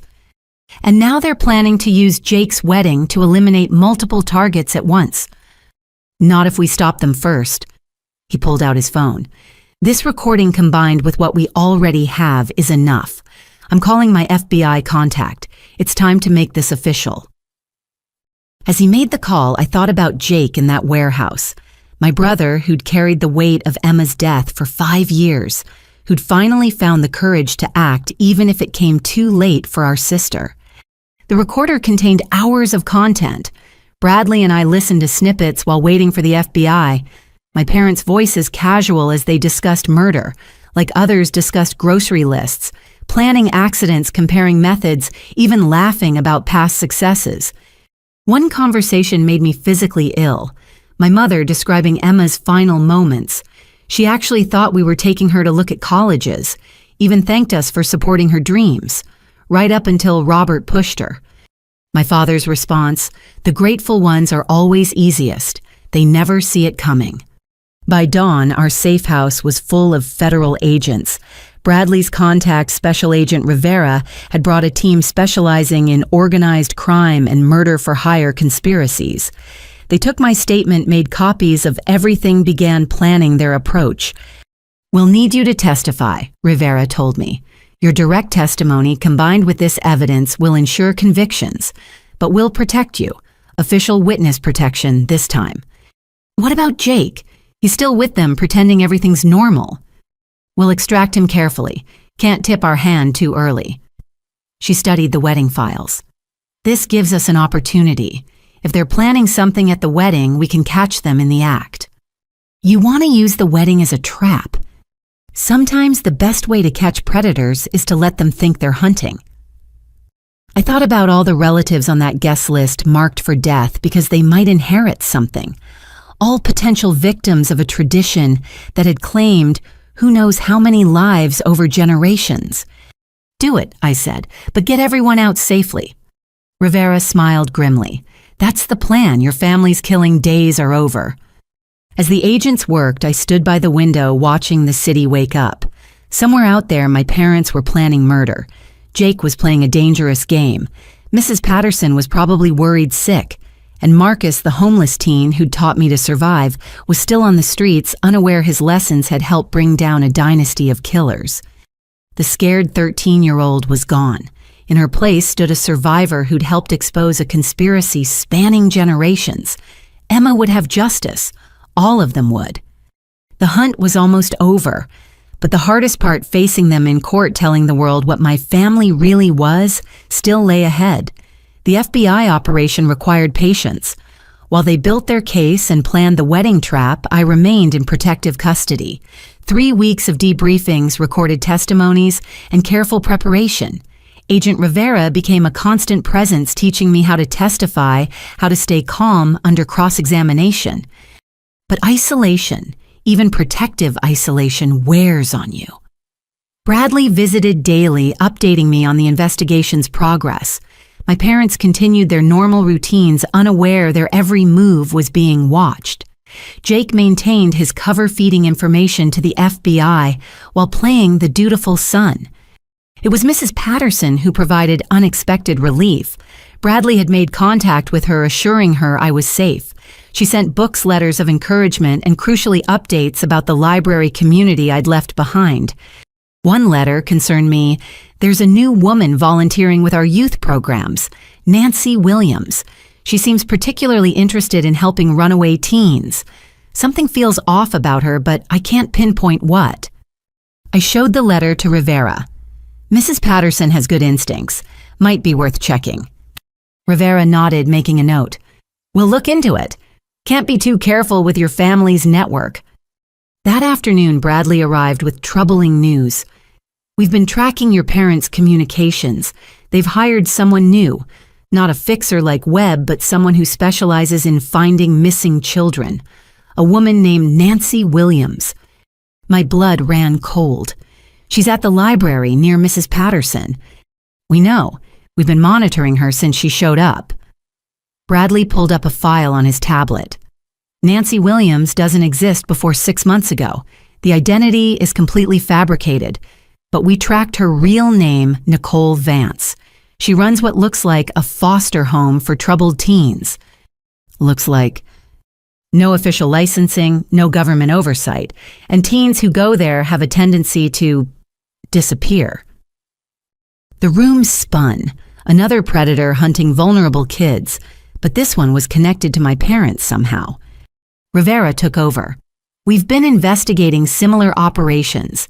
There's a network of these fake foster homes all connected to wealthy families who need problems to disappear. Kids who might inherit money, who might talk about family secrets, who might testify against relatives. My parents hired her to find me. More than that, we intercepted communications suggesting they hired her to make sure you never surface again, permanently. Rivera's expression was grim. But this gives us an opportunity. If we can document her operation, connect it to your parents, it's another charge to add. Conspiracy to commit murder across state lines. You want to use me as bait? No, absolutely not. Bradley's voice was firm. You've risked enough. But Rivera looked thoughtful. Not bait, but we need someone on the inside to document what's happening there. Someone who could pass as a runaway. I won't let you send Dulcie back into danger, Bradley insisted. I'm not suggesting we do. Rivera pulled up another file. We have an undercover officer who specializes in these operations. Officer Kim Chen, 22 but looks 16. She's extracted dozens of kids from trafficking situations. Let me help, I said. Both adults turned to stare at me. Not go inside, but help plan. I know how runaways think what would seem believable. I can help her prepare." They exchanged glances, then Rivera nodded. "Actually, that could be valuable. You've lived it. You know what details would ring true or false." Over the next 2 days, I worked with Officer Chen. She was petite and tough, with eyes that had seen too much despite her youth. I taught her the small things, how kids on the street layer clothing where they hide precious items, the wariness that becomes second nature. "Never turn your back on a door," I told her. "Always know your exits, and if someone offers help that seems too good, it usually is." She absorbed everything, asking detailed questions about my time on the streets. In return, she shared stories of other kids she'd saved, building my confidence that she could handle whatever Nancy Williams was running. The plan was simple. Chen would appear at the library, play the desperate runaway, let Nancy rescue her. She'd document everything inside the house while the FBI built their case. What none of us expected was how fast it would go wrong. Chen made contact on a Tuesday. By Wednesday afternoon, she'd activated her emergency beacon. The FBI raided the house within an hour, finding not just Chen, but 4 other girls locked in the basement. The foster home was a way station for human trafficking with connections to buyers across the country. Rivera showed me photos from the raid, carefully edited to protect the victims' identities. "Your instincts about Mrs. Patterson's letter might have saved these girls' lives. Nancy was planning to move them within days." But the real shock came from the documents they found. Nancy had photos of me, detailed information about my habits, my time at the library, even my friendship with Marcus. My parents had given her everything. "There's more," Rivera said quietly. "We found communications about other operations. Your parents weren't just using Nancy to find you. They've been supplying kids to her operation for years. Runaways who might talk foster children, who knew too much, any child who posed a threat to their network." I thought I couldn't be more horrified by my family. I was wrong. "Emma?" I asked, though I dreaded the answer. "We don't know. Nancy's records only go back 7 years. But," Rivera hesitated, "we found a Jane Doe case from 5 years ago. A girl matching Emma's description was found escaped from a trafficking ring in Colorado. She died from injuries sustained during captivity. The DNA was too degraded to identify her definitively, but the timeline—" I couldn't breathe. Emma might not have died on that cliff. She might have survived the push only to face something worse. Months of captivity, of horror, before finally dying alone and unidentified. "I'm going to be sick," I managed. Bradley held my hair as I emptied my stomach, the full evil of my parents, hitting like a physical blow. They weren't just killers. They were suppliers to a network of child predators using murder attempts as recruitment tools. When I could speak again, my voice was steel. "I want them destroyed, not just arrested. I want their entire network burned to the ground." "That's the plan," Rivera assured me. "Nancy's already talking, trying to cut a deal. She's naming names, including your parents. The wedding trap is still on, but now we're looking at federal trafficking charges on top of murder." Chen visited that evening bandaged but determined. "Those girls are safe because of your warning," she told me. "You saved them." "You saved them, I just wrote a letter." "No," her voice was firm. "You survived long enough to expose this. You gathered evidence when everyone else was fooled. Those girls are free because you didn't give up." That night, I lay awake thinking about Emma. Had she known about the trafficking? Is that why they had to silence her? Or had she simply been in the wrong place at the wrong time, another profitable casualty in their sick enterprise? Bradley had news in the morning. "Jake made contact. Your parents are accelerating the wedding timeline. They're spooked by Nancy's arrest, though they don't know we've connected her to them. The wedding is in 2 weeks. 2 weeks until the trap sprung. 2 weeks until I'd face them again, this time in a courtroom instead of a gas station." "There's something else," Bradley continued. "We found Marcus." My heart leapt. "The kid who helped me?" "Living in a youth shelter downtown. He's had a rough time, but he's alive." Bradley smiled at my expression. "Want to see him? Is it safe?" Rivera considered. Actually, it might be good for you. Remind you that some stories have happy endings. We'll arrange a secure meeting. 2 days later, in a protected location, I saw Marcus again. He looked healthier, cleaner, but his eyes still held that street wariness. When he saw me, his face split into the first genuine smile I'd witnessed from him. Dulcie. You made it. He hugged me quickly, then stepped back embarrassed. Sorry, I worried about you. That first night you looked so lost. You saved my life, I told him. Those survival skills, they kept me alive long enough to expose something huge. I couldn't share details, but I told him I was safe, that the people who'd hurt me were facing justice. His eyes widened when I mentioned the FBI witness protection upcoming trials. You're going to testify against your parents. Against a lot of people. Marcus, what you taught me helped take down a trafficking ring. Kids are safe because you helped me survive. He shook his head in wonder. I just showed you which dumpsters had food. You showed me how to survive, how to stay invisible, how to think like someone hunted. I gripped his hands. You're a hero even if you don't see it. We talked for an hour. He was getting his GED planning for community college. The shelter had connected him with services therapy, hope for a future. When it was time to leave, he pressed something into my hand. I kept it, he said. Figured if you made it, you'd want it back. If not, well, it reminded me that sometimes people do. It was the note he'd left me, trust no one. But he'd added something on the other side, except the ones who prove you can. As the FBI agents drove me back to the safe house, I clutched that piece of paper. In 2 weeks, I'd face my parents in court. I'd tell the world what they'd done to Emma, to me, to countless others. It would be the hardest thing I'd ever done. But I wouldn't do it alone. I had Bradley and Rivera, Mrs. Patterson and Chen, and even Marcus cheering me on from afar. My parents had tried to isolate me to make me disappear like smoke. Instead, they'd created a survivor backed by an army of people determined to see justice done. The foster home trap had been sprung. The wedding trap waited. And somewhere in federal custody, Nancy Williams was singing every secret she knew about my family's crimes. They thought abandoning me at that gas station was the end of my story. They were wrong. It was just the beginning. The video call came at 3 a.m, jarring me from restless sleep. Rivera and Bradley had warned me something was coming, but they'd been cryptic about details. Just be ready for a shock, Rivera had said. A good one for once. I stumbled to the secure laptop, entering the complex password sequence they'd taught me. The encrypted connection took forever to establish. When the screen finally cleared, I found myself looking at an elderly woman with sharp blue eyes and silver hair pulled into an elegant bun. Hello, Dulcie. She said, her voice carrying a slight tremor that might have been emotion or age. I'm sorry we have to meet like this. I blinked, trying to process what I was seeing. You're dead. Dad said you died 3 years ago. We had a funeral.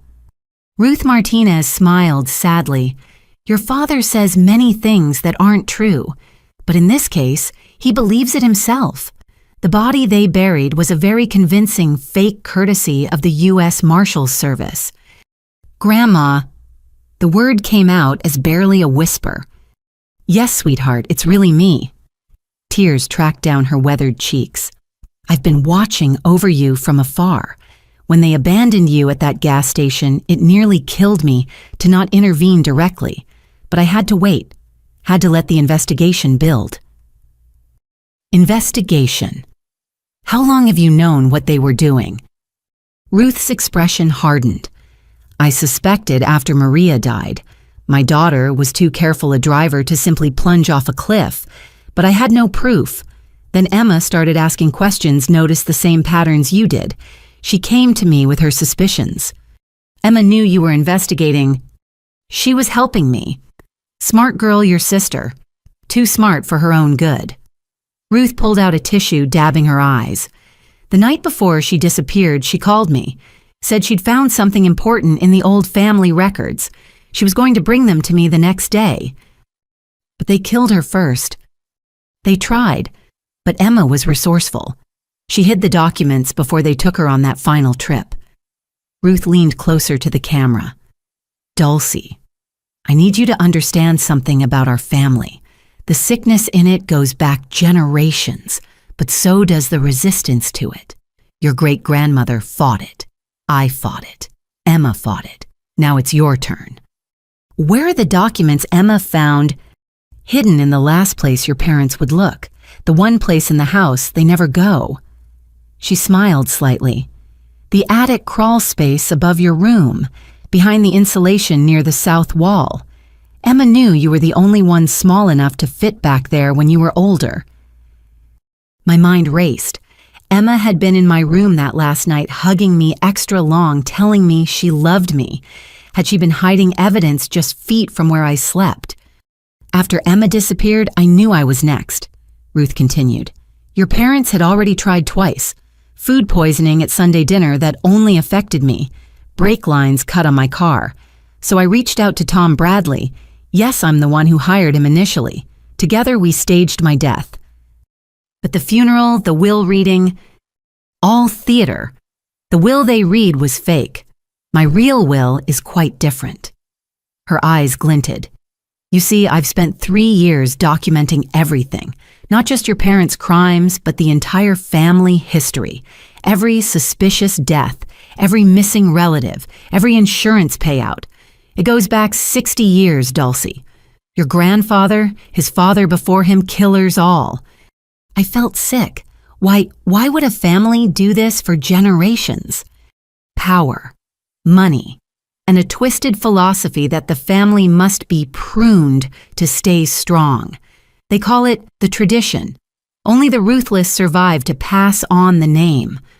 Ruth's voice dripped disgust. But there have always been those who fought back. Your great-aunt Helen exposed her brother in 1972. Your second cousin Michael wore a wire to his own father's arrest in 1993. We're not all monsters, Dulcie. Just enough to make the family name a curse. Why didn't you go to the police years ago? With what proof suspicions? The word of an old woman against her respected son and daughter-in-law. She shook her head. I needed evidence. Emma died trying to get it. You succeeded where we failed. Not alone, Tom Bradley, Agent Rivera, Mrs. Patterson, I had help. Because you were brave enough to accept it, smart enough to document everything, strong enough to survive. Ruth's pride was evident. You're a true Martinez woman, not the twisted version your parents represent, but what we were meant to be. Protectors, not predators. Bradley appeared in frame beside her. We should tell her the rest. Rest, I asked. Ruth nodded.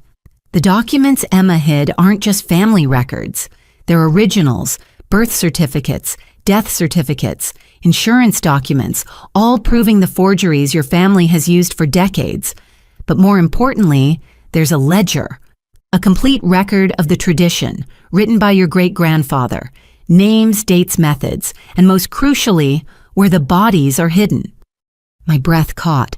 Bodies? Not everyone got public funerals, dear.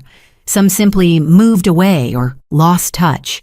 The ledger details where they really ended up. Ruth's face was stone. Emma found it all. That's why they had to silence her immediately.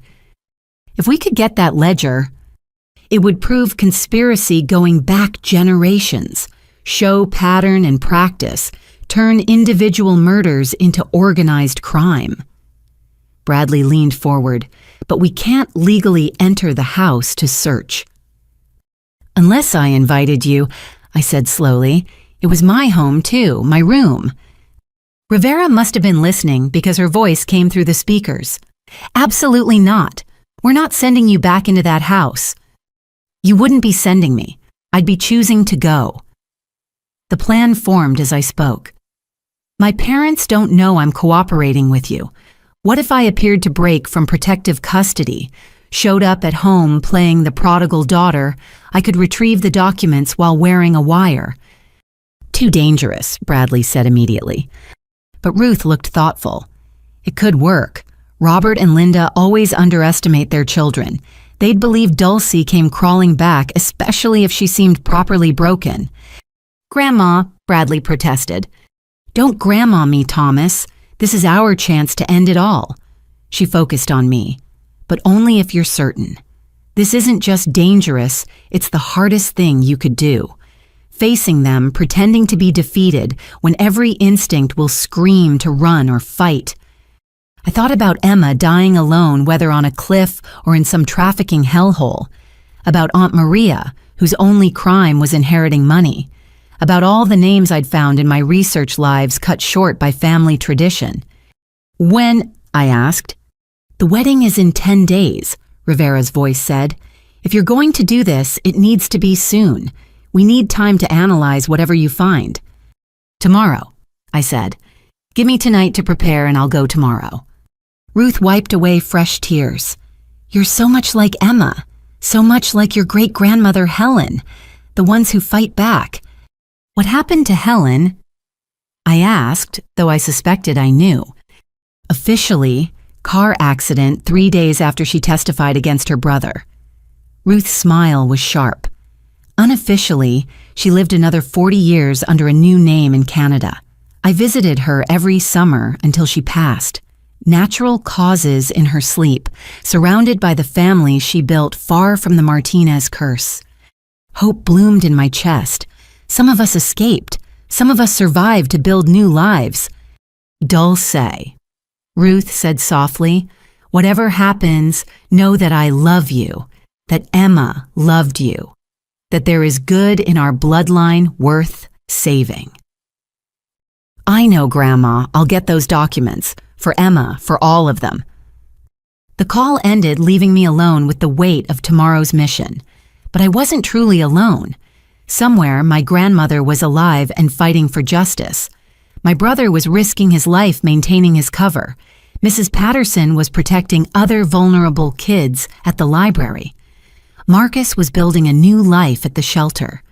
And Emma had hidden the keys to bringing down a dynasty of death, trusting her 8-year-old sister would someday be strong enough to find them. Tomorrow I would walk back into hell, but this time I wouldn't be a victim. I'd be an avenging angel with a wire and a mission. The tradition of murder ended with my generation. No more Martinez children would disappear for the crime of existing. No more inheritances built on blood. I spent the night practicing my story, my defeated posture, the tears I'd need to sell my return. By dawn, I was ready. Time to go home. Time to rob my parents of their last secrets. Time to prove that sometimes the pruned branches grow back stronger than the poisoned tree that cut them. The FBI safe house buzzed with activity as dawn broke. Technicians tested tiny recording devices while Rivera's team rehearsed contingency plans. I sat in the center of it all, letting them transform me back into the desperate runaway my parents expected to see. "Your clothes need to look worn but not destroyed," the costume specialist explained, artfully adding stains and tears to thrift store finds. "You've been surviving, not thriving." Bradley paced nervously. "I still think this is too dangerous. What if they drug her? What if they have weapons?"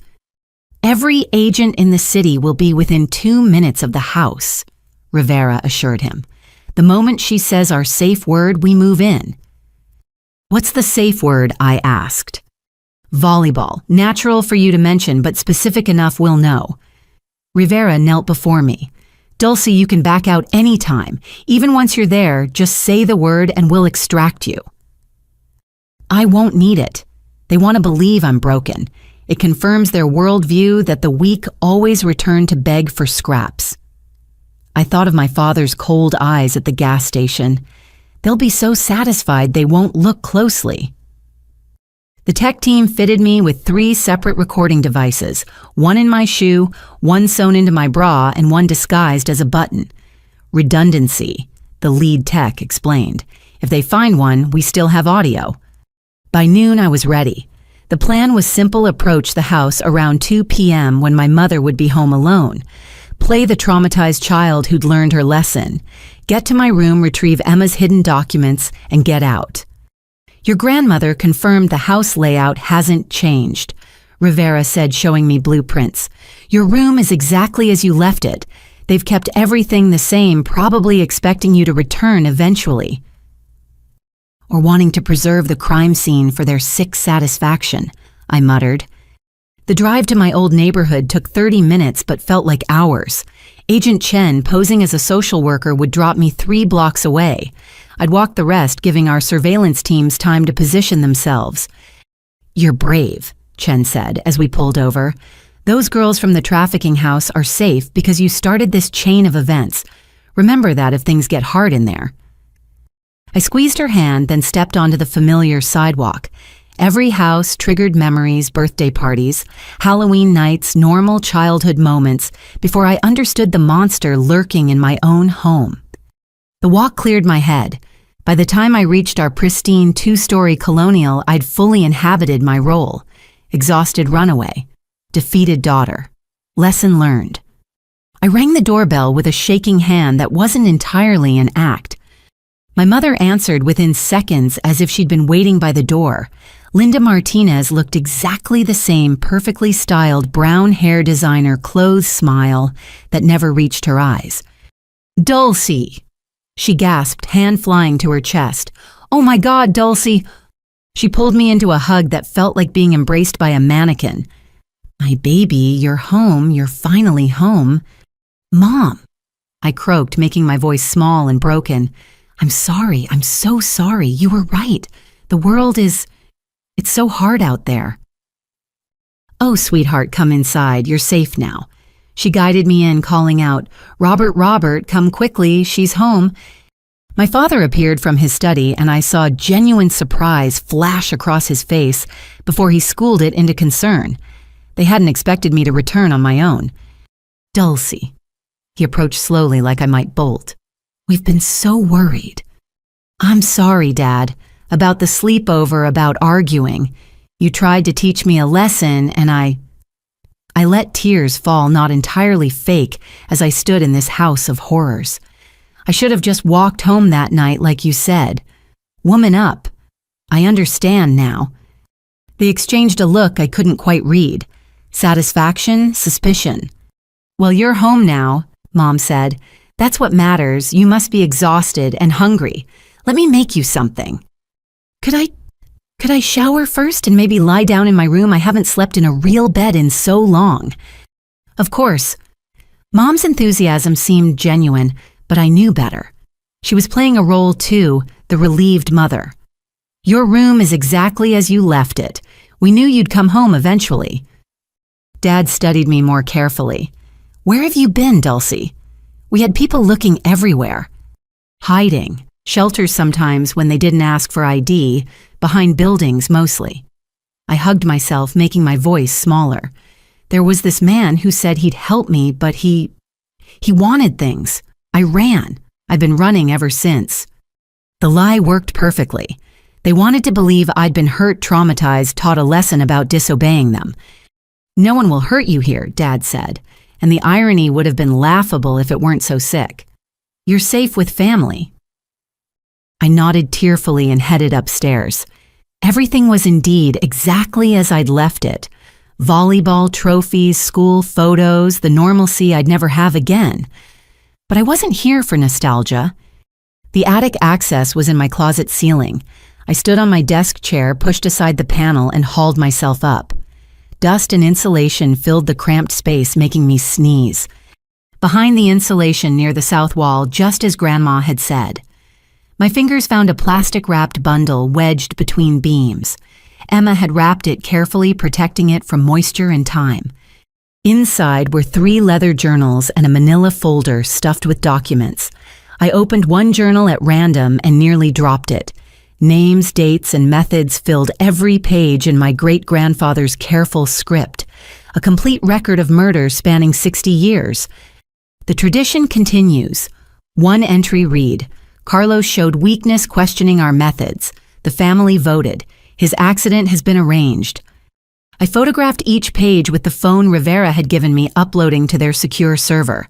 The documents in the folder were equally damning: forged death certificates, insurance policies, even photos of grave sites for people who were supposedly missing. A knock on my door made me freeze. "Dulcie, honey, I made soup." "Coming, Mom." I called, shoving everything back in the plastic. But I kept one thing, Emma's student ID card, tucked between pages. Proof she'd hidden this proof she'd tried to stop them. I slid down from the attic, brushed off the dust, and hid the ID in my shoe next to the recording device. Downstairs, both parents waited in the kitchen. A bowl of soup steamed on the table, and every instinct screamed not to eat it. But refusing would break character. I took a spoonful, then another. It tasted normal, though that meant nothing with my family. "So," Dad said casually, "did anyone help you while you were gone? Anyone we should thank?" A test. No, everyone wanted something in return. Money or other things. I shuddered. I learned not to trust anyone. Hard lesson, but valuable. He seemed satisfied. "Your brother will be happy you're home. He's been beside himself." Jake was worried. "Of course he loves you, Dulcie. We all do. That's why we had to be firm about your behavior." Mom reached over to squeeze my hand. Sometimes, parents have to make hard choices for their children's own good. I wanted to scream. Instead, I yawned. "I'm so tired. Could I sleep for a while, just a few hours?" "Of course. But Dulcie." Dad's voice stopped me at the doorway. "Your phone and computer are in your room. We kept your service active hoping you'd call. Maybe let your friends know you're safe. They've been worried too."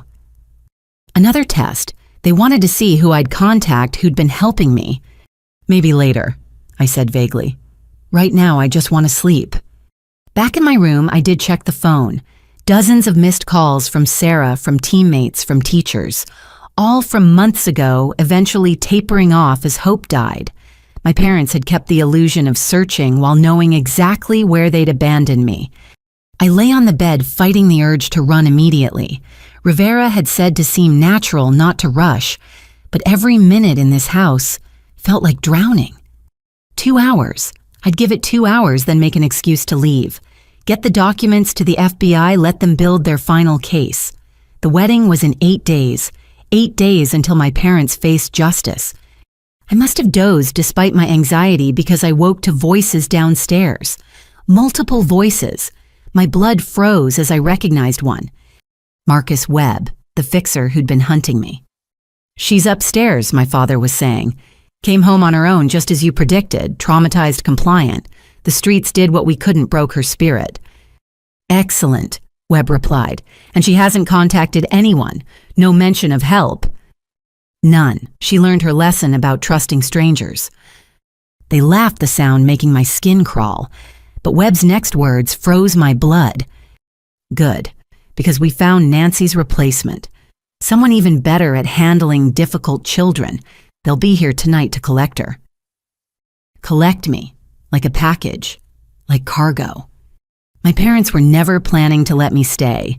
This was just another trap, another abandonment. But this time, I'd disappear forever into some trafficking nightmare. I pulled out my phone, texting Rivera frantically. "They're planning to traffic me tonight. Webb is here. Multiple hostiles." Her response was immediate. "Say the word and we come in. But if we move now, we might lose our chance at the wedding trap. Might not get everyone in the network." "Not yet," I typed. "Let me try something." I crept to the top of the stairs, listening. They were still talking, making plans for my collection and transport. That's when I heard another familiar voice join them. Jake. My brother was there, part of the planning. "I can drug her dinner," he was saying. "Make transport easier." My heart shattered. His guilt, his recordings, his help, had it all been an act? Another family trap. But then I heard something else, a slight emphasis on certain words. "I can drug her dinner, make transport easier." He was warning me, speaking louder than necessary, ensuring I'd hear from upstairs. Jake was still playing his dangerous game, walking the tightrope between helping me and maintaining cover. I made my decision. Slipping back to my room, I grabbed the few things that mattered: Emma's ID, my evidence photos uploaded to the FBI cloud. Then I opened my window just as I had 1,000 times, sneaking out for legitimate teenage reasons. The tree outside had grown since my childhood escapes, making the descent easier. I dropped to the ground, adrenaline overriding the pain in my ankles. "Volleyball," I whispered into my hidden mic. "Volleyball, volleyball, volleyball." Then I ran. Behind me, I heard shouting as they discovered my escape. Webb's voice rose above the others, barking orders. But I knew these streets, these yards, these hidden paths between houses. More importantly, I knew FBI agents were converging from every direction. The first patrol car screeched around the corner as I reached the main road. Rivera jumped out, pulling me behind the vehicle as more units arrived. "The documents," she asked urgently. "All photographed and uploaded. 60 years of murders, all documented." I pulled Emma's ID from my shoe. She died trying to expose them, but she succeeded. We succeeded. Rivera spoke into her radio, coordinating the raid. Within minutes, my childhood home was surrounded. My parents, Webb, and several others I didn't recognize were led out in handcuffs. Jake was among them, maintaining his cover to the end. Our eyes met as they put him in a separate car. He nodded slightly, and I knew he'd seen me escape, had bought me time with his warning. "It's over," Bradley said, appearing at my elbow. "You did it." But it wasn't over. The wedding trap still waited. More network members to catch, trials to endure, truth to speak. I clutched Emma's ID card, thinking of all the victims over 60 years. They'd have justice now. The tradition of murder ended here, ended with a 13-year-old girl who refused to disappear. "Thank you," I whispered to my sister's memory. "I found them. I found them all." Rivera put her arm around me, guiding me to safety as evidence teams swarmed my former home. In 8 days, the rest would fall. But tonight, the Martinez murders were finally exposed. The tradition was broken, and I was finally truly free. The arrest of my parents made the evening news, but the FBI kept most details sealed to protect the ongoing investigation. I watched from a new safe house as reporters stood outside my childhood home, speculating about the shocking allegations against the respected Martinez family. If only they knew the full truth. What I didn't expect was the phone call that came the next morning. Dulcie. The voice was professional but warm. "My name is Christina Chen. I'm an investigative journalist with Channel 7. I know you're probably being told not to talk to media, but I need you to hear me out. I was Emma's roommate at State College." I nearly dropped the phone. Emma's roommate for 6 months before she disappeared. She was my best friend, and I never believed the runaway story. "I've been investigating your family for 3 years. I have something you need to see." Rivera, listening on speaker, nodded her approval. Within an hour, Christina arrived at the safe house under FBI escort. She was young, maybe 25, with intense eyes and an armload of files. "Emma was scared those last few weeks." She began without preamble. "She'd found something in your grandmother's papers during spring break. She wouldn't tell me what, but she started recording conversations with your parents." My heart raced. "She made recordings." Christina pulled out a laptop. "She uploaded them to a cloud account I helped her set up. Your parents never knew. She gave me the password the night before she left for home, said if anything happened..." Her voice cracked slightly. "I've been gathering evidence ever since." The first recording made me sick. My mother's voice discussing Emma with someone I didn't recognize. "She's been asking questions about Maria. We may need to accelerate the timeline." My father's response: "The wedding excuse still works. Tell her we're scouting venues in Colorado, remote locations, cliffs for photos. She'll never suspect." "They planned it," I whispered, "weeks in advance." "There's more," Christina said grimly. "Emma wasn't just investigating. She was documenting everything in real time." She pulled up videos Emma had secretly recorded on her phone. Family dinners where my parents casually discussed problem relatives. Planning sessions disguised as normal conversation. In one video, I saw my 8-year-old self in the background playing with dolls while my parents discussed Aunt Maria's accident at the kitchen table. I'd been right there, too young to understand the monsters I lived with. "Why didn't you go to police?" Rivera asked. Christina's expression hardened. I tried. The detective I spoke to was golf buddies with your father. My concerns were dismissed, and suddenly I was facing harassment charges for stalking a grieving family. I had to back off work in the shadows. But you kept investigating. I couldn't let Emma down. I knew something terrible had happened to her. She pulled out a map marked with red X's. I've tracked everywhere your parents traveled in the past decade. Every family vacation corresponds with a relative's death or disappearance. But this is what made me call you.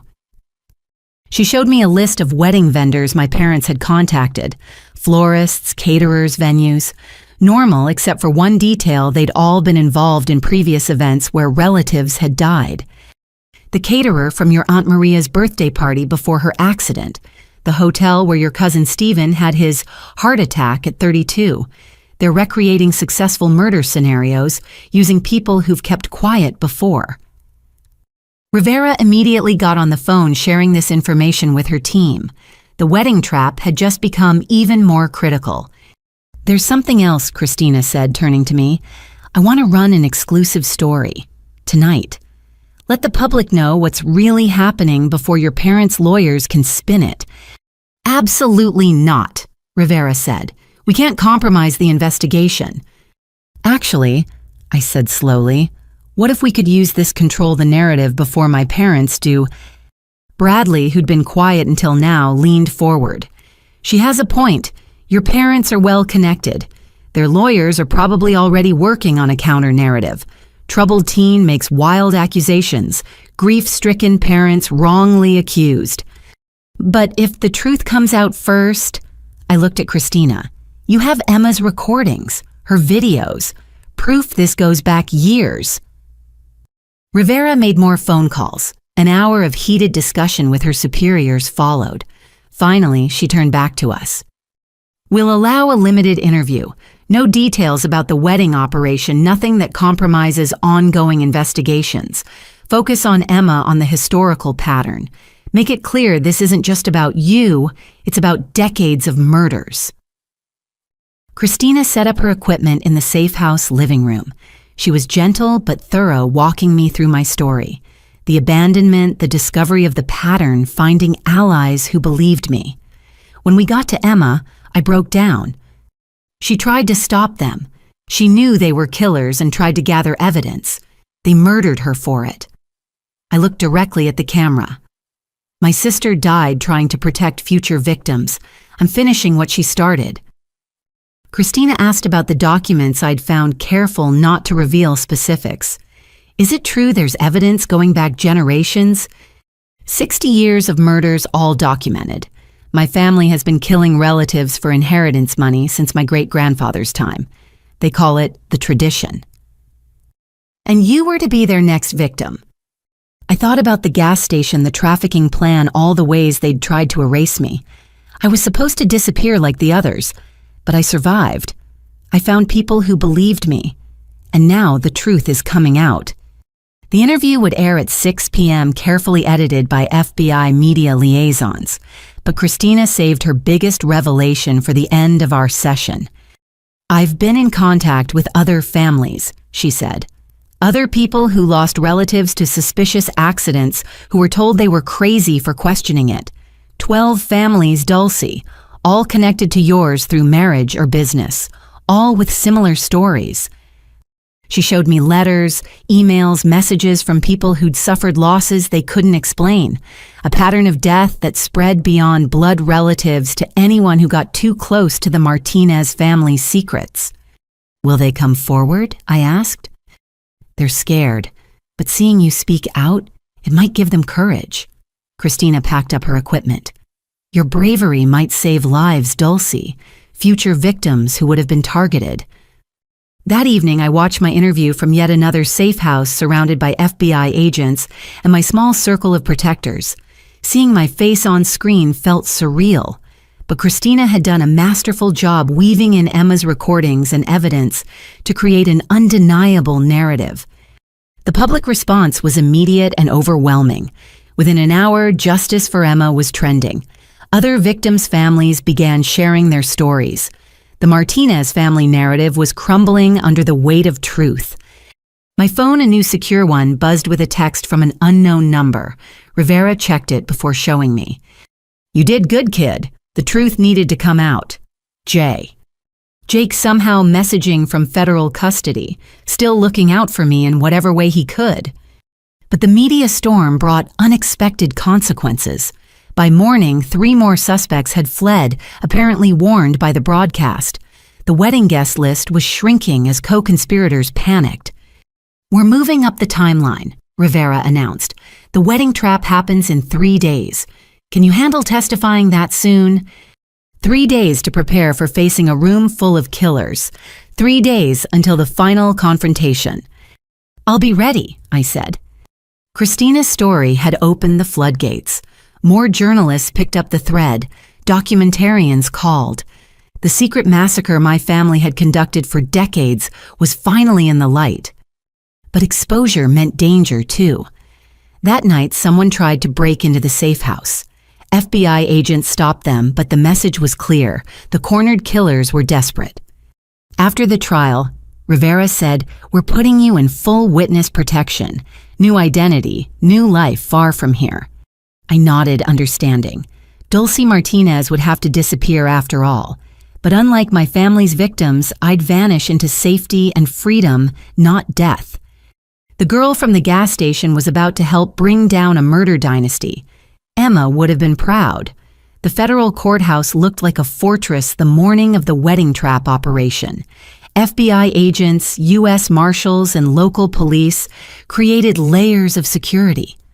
Media vans lined the streets, reporters broadcasting live about the trial of the century that was actually an elaborate sting operation. Inside, I sat in a witness waiting room wearing a bulletproof vest under my dark blue court outfit. Rivera checked her earpiece, constantly coordinating with teams at the actual wedding venue 40 miles away. "Your parents' lawyers filed 17 motions this morning," Bradley informed me. "Everything from dismissing charges to claiming mental incompetence on your part, all denied." "Are they here?" I asked. "In custody transport. They'll be brought in once we're ready." He paused. "Jake's here too.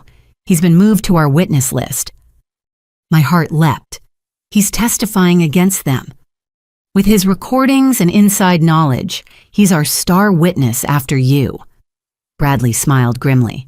"Your parents don't know yet. They think he's here to support them." Rivera's earpiece crackled.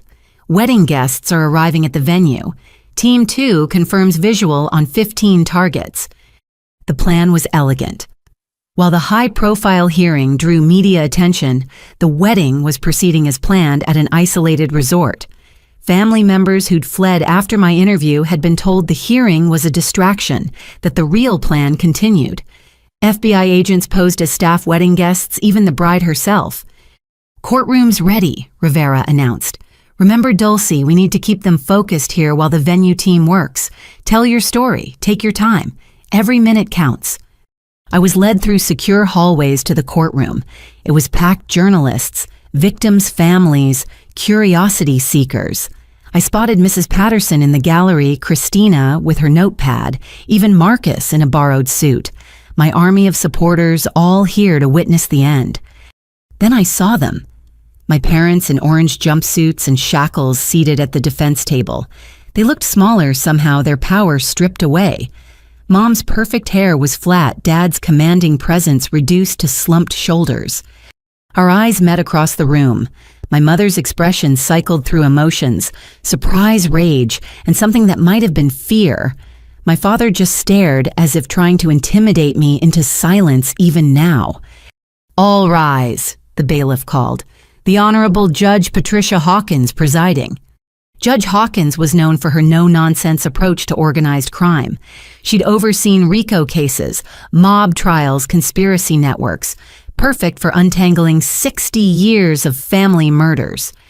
"Ms. Martinez," the prosecutor began after opening statements, "please tell the court about October 15th of this year." I spoke clearly, letting every word carry through the silent courtroom. The argument about the sleepover, the drive to the gas station, my father's cold command to woman up. the abandonment that started my journey to this moment. Objection! My parents' lawyer interrupted. Hearsay, speculation. My clients were engaged in reasonable parenting. Overruled, Judge Hawkins cut him off. Continue, Ms. Martinez. I told it all. The night behind the dumpster. Mrs. Patterson's rescue. The discovery of the pattern. Emma, Aunt Maria, cousin after cousin, lost to accidents. The trafficking connection. The generational tradition of murder documented in my great-grandfather's journal. I'd like to submit People's Exhibit 47, the prosecutor said, displaying pages from the journal on courtroom screens. Gasps echoed as people read the clinical descriptions of planned murders. Michael showed weakness. I read from one entry. The family voted. His brake lines will be cut Tuesday. This was written 3 days before my great-uncle died in a car accident. My mother's lawyer tried interrupting repeatedly, but Judge Hawkins shut him down each time. The evidence was overwhelming, undeniable. 2 hours into my testimony, Rivera got a message. She showed it to the prosecutor, who smiled grimly. Your Honor, I'd like to note for the record that federal agents have just detained 17 individuals at a related location, all wanted on conspiracy charges. The wedding trap had sprung. Family members who'd thought themselves safe were being arrested in real time, their champagne toasts becoming perp walks. But the real shock came when Jake was called to testify. State your name for the record, the prosecutor instructed. Jacob Martinez. His voice was steady, but I saw his hands shake. And I'm here to testify against my parents for murder conspiracy and 60 years of family tradition that ends today. The courtroom erupted. My parents' lawyer jumped up, screaming about privilege and coercion. My mother actually stood shouting, "You ungrateful," before marshals forced her down. Jake pulled out a small recorder. I've been documenting my family's crimes for 2 years. What you're about to hear is my parents discussing their murder plans. The recordings played in devastating clarity. My parents discussing Emma's death like a business transaction, planning my abandonment, celebrating successful murders. Most damning was a conversation from just last week. Mom's voice, "If Dulcie surfaces at the trial, we have backup plans. The judge, the prosecutor, even that journalist, all problems can be solved." Dad's response, "The tradition continues no matter what. We have people in place." "Bailiffs secure the defendants," Judge Hawkins ordered sharply. Extra marshals surrounded my parents. "Your Honor," the prosecutor said, "given this evidence of ongoing conspiracy and threats against court officials, the government requests immediate protective custody for all witnesses and enhanced security measures. Granted, this court is in recess. Marshals sweep this building. Nobody leaves until cleared." The security sweep found 2 individuals in the gallery with weapons. Both were connected to my family's network. The tradition had nearly claimed more victims in the very halls of justice. When court resumed, my mother made one last desperate play. She stood, tears streaming down her face, the first genuine emotion I'd seen from her in years. "Dulcie, please," she cried. "We're your parents. We love you. This is all a misunderstanding. These people have poisoned you against us. Come home, baby. Let us explain." I met her gaze steadily. "You left me at a gas station to die. You murdered Emma. You killed dozens of family members for money. The only poison in our family is the tradition you upheld. You ungrateful little—" Her mask finally slipped completely. "We gave you everything, private schools, nice clothes, a future, and you betrayed us for what to end up some nobody in witness protection. You could have inherited millions." "Millions built on murder," I replied. "I'd rather be a nobody with a clean conscience than a rich killer like you." Judge Hawkins had heard enough. Based on the evidence presented, including verified recordings, documented conspiracies spanning 60 years, and the ongoing threat to witnesses, this court finds sufficient cause to proceed with all charges. The defendants will be held without bail. But the biggest surprise was yet to come. As marshals prepared to lead my parents away, the courtroom doors opened. A woman in a wheelchair was brought in, her face scarred but unmistakable to those who knew her. "Your Honor," the prosecutor said, "the government would like to introduce one more witness. Emma Martinez, previously thought deceased, recovered from an attempted murder by her parents 5 years ago." The courtroom exploded. I couldn't breathe, couldn't think. Emma alive. But I'd mourned her, carried her memory like a sacred weight. My sister, scarred in a wheelchair but gloriously alive, met my eyes across the room. "Hi, baby sister," she mouthed. I ran to her, collapsed beside the wheelchair, sobbing as her arms wrapped around me. She was real, solid, alive. "I'm sorry," she whispered. "I had to stay hidden until we could get them all, but I watched over you, always." My parents were screaming, their lawyers shouting about mistrial and manufactured evidence, but nothing could stop the truth now. "She survived the push off the cliff," the prosecutor explained to the stunned courtroom. "Hikers found her, got her to a hospital. The FBI placed her in protective custody when she revealed the murder attempt. She's been helping build this case ever since, waiting for enough evidence to ensure conviction." Emma took the stand, was lifted to it, her legs too damaged to walk. Her testimony was devastating. She described the moment our father pushed her, our mother's cold smile as she fell. The months of recovery, learning she'd never walk properly again. The decision to let them think they'd succeeded while gathering evidence. "I knew they'd target Dulcie eventually," she said, looking at me with tears in her eyes. "When they abandoned her at that gas station, I nearly broke cover. But we needed them to believe they'd won, needed them confident enough to make mistakes." By the end of the day, the case was ironclad. My parents faced life sentences. The network of killers was shattered, its members arrested at the fake wedding or fleeing into FBI dragnets. But for me, only one thing mattered: Emma was alive. Damage changed, but alive. As we left the courthouse together, Emma in her wheelchair, me walking beside her, surrounded by federal protection reporters, shouted questions. We ignored them all. "So," Emma said as we reached the secure van, "ready to disappear again, this time together?" I squeezed her hand. Together sounds perfect. The tradition was broken. The killers were caught. And against all odds, both Martinez sisters had survived to see justice done. Our parents had tried to prune us from the family tree. Instead, we'd cut out the rot and planted something new, a future free from murder lies and the poisonous tradition that nearly destroyed us both. The safe house felt different with Emma there. For 3 days after the court hearing, we barely left each other's sight. I kept touching her hand, her face, making sure she was real. 5 years of grief don't just evaporate because someone walks back into your life, even if they wheel in. "Stop staring at me like I'm going to disappear," Emma said over breakfast, her voice carrying the gentle mockery I'd missed so much. "I'm not going anywhere, Dulcie. I thought you were dead. I mourned you. My voice cracked. "I used your memory as motivation to bring them down." "I know." Her expression softened. "Agent Rivera showed me everything. The girl who got left at a gas station became a warrior. I'm so proud of you." But there was still so much I didn't understand. That evening, with Rivera and Bradley present to fill in gaps, Emma finally told her whole story. "I'd been investigating for months before that trip," she began. "Found the journals you eventually discovered, documented the pattern. I was planning to go to the FBI the Monday after that weekend. But Sunday morning, Mom suggested a family drive to look at wedding venues in Colorado." "For whose wedding?" "Mine, supposedly. They'd decided I was getting too independent, too dangerous. The wedding story was covered just like with Jake." Emma's hands clenched in her lap. "The cliff overlook was beautiful," romantic Mom said. "Perfect for photos. Dad kept positioning me closer to the edge, talking about the view." She paused, taking a shaky breath.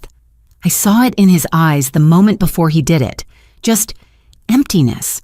Like I was a problem to solve, not his daughter. I tried to dodge, but he was too fast. The push sent me over. "How did you survive?" "Luck. Branches.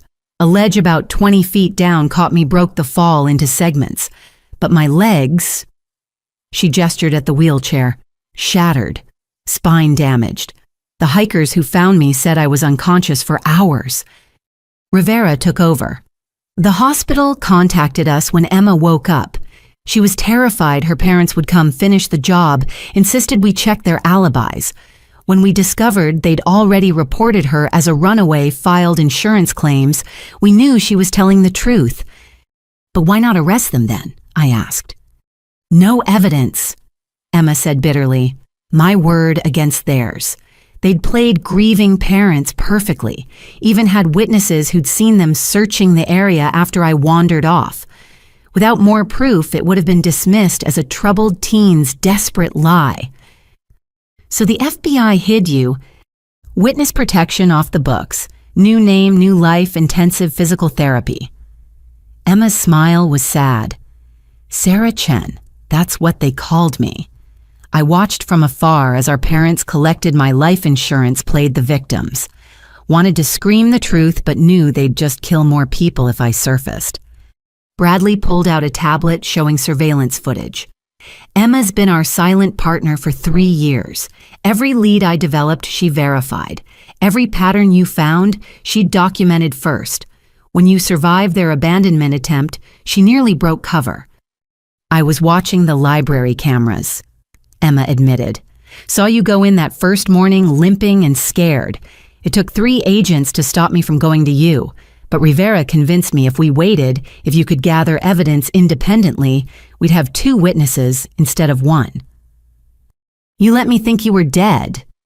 I'm sorry. Tears ran down Emma's face. But Dulcie, if you'd known I was alive, would you have fought so hard? Would you have dug so deep? Your genuine grief and anger made you unstoppable, made you believable. Even our parents couldn't dismiss you as a conspirator because you truly thought I was gone. I wanted to be angry but couldn't. She was right. My pain had driven me to take risks a hopeful person wouldn't have taken. There's more, Rivera said. Emma didn't just hide. She's been building a legal case, studying law through correspondence courses. She's 3 months from a degree. I'm going to prosecute them, Emma said fiercely. Every conspirator. Every enabler. I'll spend the rest of my life making sure no family suffers like ours did. The tradition dies with our generation, but justice continues. Together, I asked, if you'll have me, though you might not once you hear the rest. Emma looked uncomfortable. I've been in contact with someone you know, Marcus. My head snapped up. What? After he helped you that first night, I made sure he found that youth shelter. Anonymous tip about a bed opening up small cash donation to get him started. I couldn't help you directly, but I could help the boy who saved you. You've been watching over both of us. All of us. Jake too. Those donations he made to runaway shelters, I suggested them through intermediaries, guided him toward redemption. Even Mrs. Patterson, when the library faced budget cuts last year, an anonymous grant saved the youth programs. Couldn't let the woman who sheltered you lose her ability to help others. I stared at my sister, seeing her clearly for the first time. Not just a victim who survived, but a guardian angel working from the shadows. You built a network to counter theirs, I breathed. Someone had to. Our family spent 60 years creating a murder machine. I've spent 5 years building a justice network to destroy it. She rolled closer to me. But I'm tired of shadows, Dulcie, ready to step into the light. The question is, what do you want? Witness protection means new identities, new lives. We can disappear together, start fresh anywhere. I thought about it. Dulcie Martinez, the volleyball player with normal teenage problems, was gone. The girl who'd survived the gas station was gone too. In their place sat someone harder, sadder, but infinitely stronger. What about everyone else? Marcus, Mrs. Patterson, Christina? They'll be protected but not relocated. Their connection to the case is peripheral. Ours. Emma gestured between us. We're the heart of it. The surviving victims who brought down a dynasty. That makes us permanent targets for anyone loyal to the tradition. Rivera pulled out folders. New identities are ready when you are. Sisters still, but with a different last name, different history, college applications, job references, everything you need to build real lives. What about testifying the trials? Video testimony, sealed depositions. You've already given us everything we need. The rest is just procedure. Rivera smiled. You've done your part. Time to let the justice system do its job. That night, Emma and I stayed up talking, filling in 5 years of gaps. She told me about the physical therapy the nights she'd cried wanting to contact me, the strange freedom of being legally dead. I told her about the gas station, Marcus's kindness, Mrs. Patterson's basement sanctuary. We compared notes on our parents' crimes, marveling at how we'd both followed similar investigative paths. You know what the sick part is, Emma said around 3 a.m. I think they were proud when you survived the gas station. Not happy, but proud. You proved you were a true Martinez, ruthless enough to endure anything. Except I used that ruthlessness against them. The ultimate irony. They created their own destroyer by trying to destroy you. She yawned. Though I guess I helped. Those survival skills, that determination you got, that from knowing you had a sister who loved you even if you thought I was gone. Don't you dare take credit for my badassery, I mock protested. I earned every bit of it behind that dumpster. We actually laughed for the first time since reuniting. It felt strange but necessary, like using atrophied muscles. By morning we'd decided. New names, new city, new lives, but together. The Martinez sisters would vanish, replaced by 2 young women with unremarkable backgrounds and remarkable resilience. One condition, I said as Rivera prepared our relocation paperwork. We stay involved in the trials, video testimony, depositions, whatever's needed. Our parents stole 60 years of lives. We owe those victims justice. And after, Emma asked, after we live, really live. Not just survive or hide, but build something good. Maybe help other victims of family violence. Use what we've learned. I squeezed her hand. The tradition ends, but our story continues. Rivera handed us our new documents. Different names, but the same unbreakable bond. We'd been forged in abandonment and murder attempts tempered by years apart, but emerged stronger than our parents could have imagined. Ready? Emma asked as federal marshals prepared to drive us to our new lives. Together, I responded. Always. The girl abandoned at the gas station was gone. The girl who died on a cliff was gone. In their place, 2 sisters rolled and walked toward a future free from tradition, but full of purpose. Our parents had tried to prune us from the family tree. Instead, we'd become seeds carried on the wind, ready to plant something entirely new. The wedding still happened in a way. 3 weeks after Emma's dramatic court appearance, Jake married Amanda Torres in a small ceremony at the Federal Detention Center, where he was being held for his own protection. I watched through a video link from our secure location, Emma beside me in her wheelchair. Do you, Jacob Martinez, take this woman to be your lawfully wedded wife? The chaplain asked. I do, Jake said, his voice steady despite the circumstances. It should have been absurd, a wedding in a jail visitor room, the groom in custody, FBI agents as witnesses. But when Amanda said her vows, her voice carried something I hadn't expected, genuine emotion. Jake Rivera explained later that day visiting our temporary safe house has been instrumental in unraveling the network. His recordings combined with what you and Emma provided have led to 47 arrests so far. 47, Emma breathed. The tradition was bigger than just your family. Connected families across 5 states, all running similar operations. Your parents were regional leaders in a murder syndicate that's operated since the 1960s. Rivera pulled out her tablet, showing us charts that look like corporate hierarchies. 60 years of murders, all connected, all following the same playbook your great-grandfather wrote. The revelation should have shocked me, but I was beyond surprise. Of course it was bigger. Evil that's systematic doesn't exist in isolation. What about Amanda? I asked. Jake's wife, she's really FBI. Rivera smiled. That's what makes this interesting. She was undercover, yes, assigned to get close to Jake 2 years ago, but But she fell in love with him, Emma finished. Classic. More complicated than that. Rivera pulled up Amanda's file. Agent Torres specialized in infiltrating organized crime families. She was supposed to gather evidence on Jake, flip him if possible. Instead, she discovered he was already documenting crimes, wrestling with guilt, trying to find a way out. The video link crackled back to life. Jake and Amanda sat across from each other at a metal table, holding hands despite the handcuffs. "I need to tell you something," Amanda was saying, "about why I really stayed." Jake tensed. "If this is where you reveal you're pregnant or dying or—" "No." She laughed, surprising them both. "Nothing that dramatic. I stayed because I saw who you really were, not the killer your parents wanted, not the coward you believed yourself to be. I saw a man trying to break a generational curse." "I let them kill Emma," Jake said flatly. "You were 15 and terrified. You've punished yourself every day since." Amanda leaned forward. "But you also recorded them.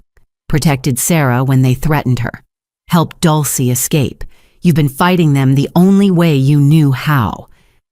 Watching my brother's face crumble, I felt my own anger softening. He'd been trapped in the same family web, just caught differently than Emma and me. "The deal Rivera offered," Amanda continued. "Take it. Testify, serve your time, then disappear with me. We can build something better."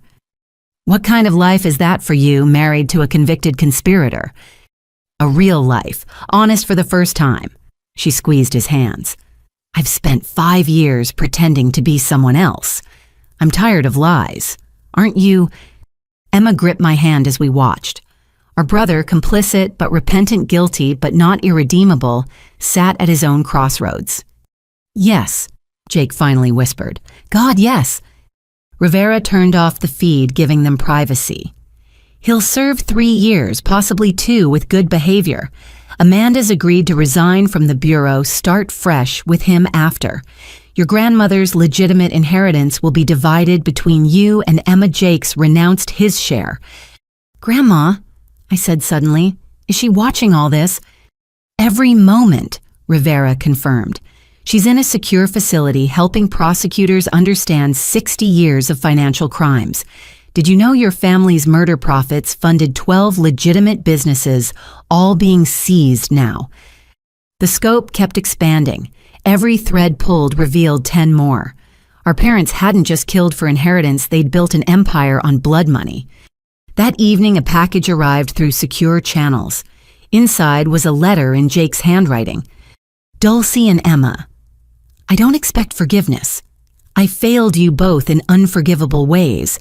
But I want you to know every recording I made, every document I preserved, I did thinking of you, hoping someday it might protect you or bring you justice." Amanda helped me see that redemption isn't about erasing the past, but building a better future. I'll spend whatever time I have left doing that. The tradition dies with us. Let something better grow. Your brother, if you'll still have me, Jake. Emma read it twice, then looked at me. "What do you think?" I paused, sorting through complicated emotions. "I think people aren't just one thing. Jake was weak when it mattered most, but he's been strong since.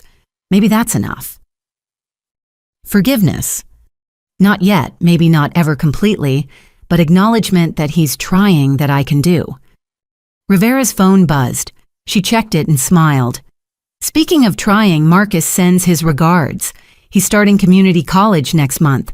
Wants to become a social worker. Help street kids like you. Helped him." "I helped him," I laughed. "He saved my life that first night." "And you saved his by exposing the trafficking ring, the shelter he's at. It only had funding because the FBI redirected seized assets from your family's crimes. Full circle." Everything connected. Every action rippled outward. Our parents' evil had created unexpected good survivors, helping survivors, justice funding redemption. "There's a request from Christina Chen," Rivera continued. "She's working on a documentary about generational trauma and breaking cycles of violence.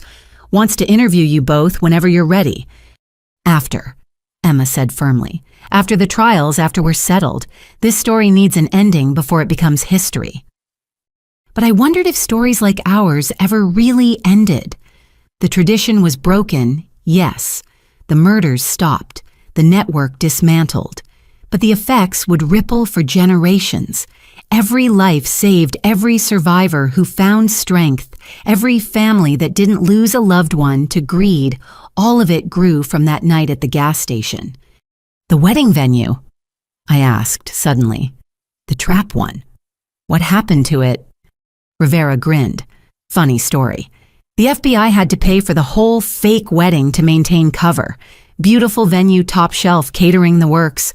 So after arresting everyone, we donated the reception to a local foster kids organization. Figured abused children deserved something beautiful after what your family put them through. I imagined it kids who'd survived their own traumas dancing where killers had planned to strike. Another reversal evil transformed to good. Jake chose right, Emma said quietly that night as we prepared for bed in our safe house. Amanda, I mean. Someone who sees the person you could be, not just who you've been. Think he'll make it, really change. He already has. The Jake who helped our parents would have fled or turned state's evidence for immunity.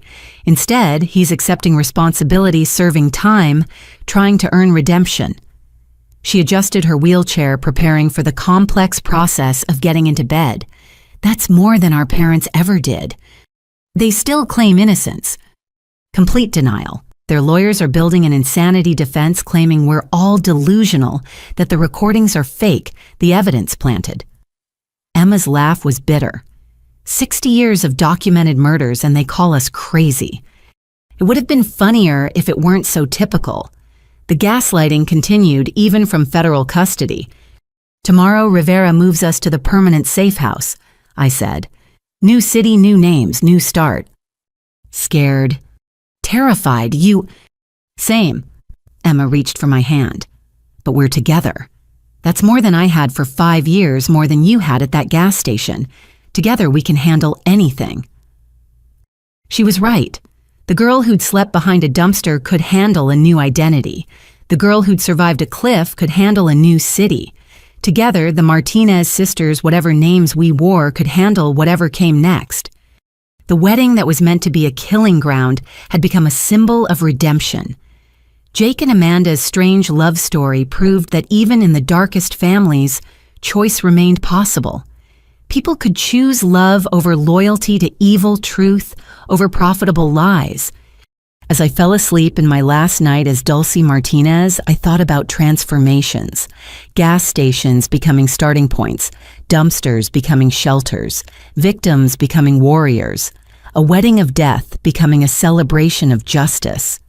Tomorrow we'd be new people in a new place, but tonight we were still sisters who'd survived the unsurvivable and exposed the unthinkable. The tradition was dead. Our transformation was just beginning. The FBI conference room in Washington, D.C. looked like a war room. 8 months had passed since Emma and I entered witness protection, but Rivera had summoned us back for something big. Maps covered every wall, red strings connecting photos of faces I recognized, and many I didn't. Ladies, Rivera said as we entered, Emma rolling me walking beside her. Thank you for coming. We needed you to see this. Assistant Director Coleman, a man who looked like he'd aged a decade in the months since taking our case, gestured at the displays. Your testimony didn't just break your family's murder ring. It shattered an entire network we didn't know existed. 63 families across 12 states. Another agent explained. All running variations of the tradition. Your great-grandfather wasn't the originator. He learned it from a group that's existed since the 1800s. They called themselves the Gardeners. Emma and I exchanged glances. The scope kept growing. Gardeners, I asked. Pruning the family tree, Coleman said grimly, keeping it healthy by removing weak branches. What started as a few wealthy families eliminating inconvenient heirs became a sophisticated network. They shared methods, alibis, even killers for hire. Rivera pulled up a presentation. Thanks to your evidence and testimony, we've arrested 207 people, saved an estimated 40 potential victims who were being targeted, seized $800 million in assets built on murder. The numbers were staggering. Our parents were big fish, but in an ocean of predators. Why tell us this? Emma asked. We're supposed to be invisible, building new lives. Because Coleman said, you've become symbols. Other victims are coming forward inspired by your courage. Families who lost loved ones decades ago are demanding investigations. You didn't just expose crimes, you started a movement. He showed us letters, thousands of them. People sharing stories of suspicious deaths, thanking us for giving them hope for justice. Children who'd been labeled troubled for questioning family deaths. Spouses dismissed as paranoid for suspecting murder. We need you to testify before Congress, Rivera said, about protecting vulnerable family members, inheritance law reform, improving how police handle suspicious deaths. Your voices carry weight now. Our voices got us death threats, Emma pointed out. Even in protection, we've had 3 close calls. Which is why we're offering you something different. Coleman pulled out official documents. Full federal witness immunity and protection, but with a twist. Become consultants. Help us identify and prevent family-based murder conspiracies. Use your experience to save others. You want us to hunt killers? I asked. We want you to help us recognize patterns others miss. You survived because you saw what trained investigators didn't. Rivera leaned forward. Dulce, you were 13 and figured out a 60-year conspiracy. Emma, you documented evidence while recovering from attempted murder. Those instincts are invaluable. Emma was already reading the documents. This mentions international connections. The Gardners have chapters worldwide. What you exposed here has victims in Europe, Asia, South America reaching out. Family murder conspiracies, dressed up as tradition, exist everywhere. Coleman's expression was haunted. We had no idea how widespread this was until you made us look. I thought about the math. 200 arrests from our case alone. How many thousands more were out there killing relatives while playing grieving family? I'm in, I said. Emma nodded agreement. There's more, Rivera added. Your parents' trial starts next month. They're still claiming innocence, saying you and Emma manufactured everything. Their lawyers are pushing the narrative that you're disturbed children seeking attention. Let them, Emma said coldly.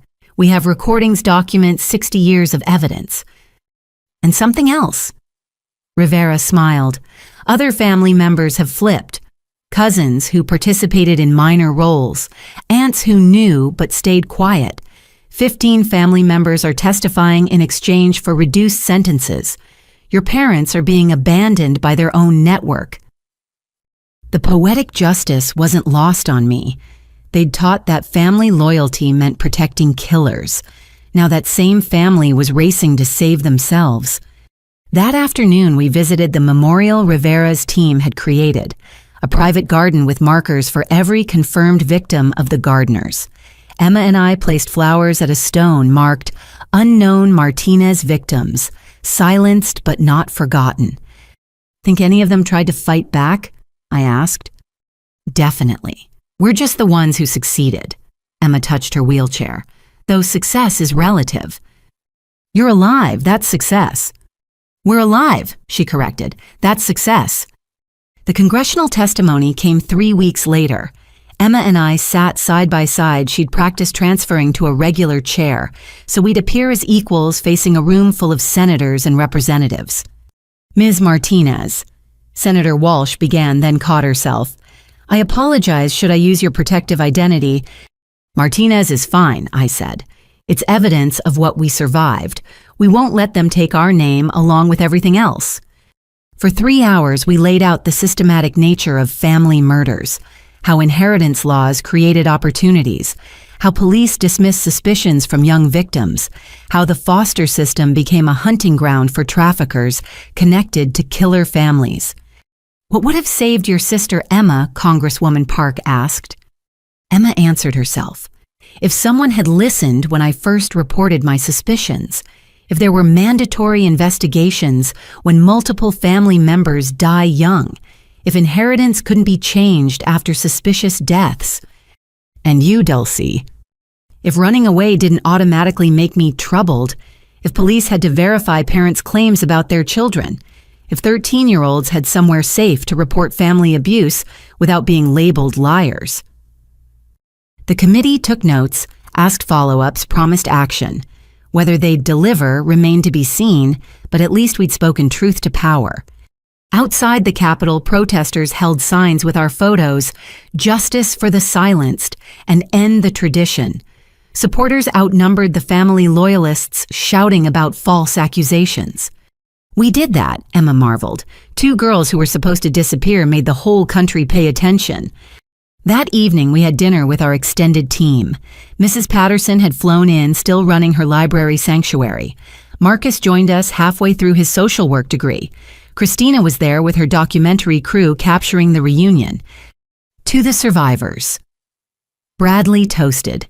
He'd officially retired from private investigation to teach courses on recognizing family violence. To the fighters, Rivera countered. She'd been promoted for breaking the case, now headed a unit dedicated to family conspiracy crimes. To the future. I added, thinking of all the potential victims who'd never become victims because we'd spoken up. But the evening's biggest surprise came from Jake video calling from federal prison with Amanda beside him. "I wanted you both to know," he said, "I'm testifying. Full confession naming everyone I knew about. It won't undo my cowardice, but maybe it'll prevent other brothers from making my mistakes." "Also," Amanda added, her hand on her stomach, "we're having a baby, a girl. We want to name her Emma Dulcie Torres, if you'll allow it." Emma actually cried. I did too. New life growing from the ashes of our family's destruction. A child who'd know her history but not be defined by it. "Yes," we said together. "One condition," Emma added. "She grows up knowing the truth, age-appropriate but honest. No family secrets, no hidden traditions. Complete transparency." "Already writing it all down," Jake promised. "Every memory, every lesson learned. She'll know exactly what her family was and choose to be better." The call ended with promises to stay in touch, to be the aunts our niece deserved, despite the complicated history. "Think she'll hate us?" Emma asked later. "For being the ones who exposed her grandparents?"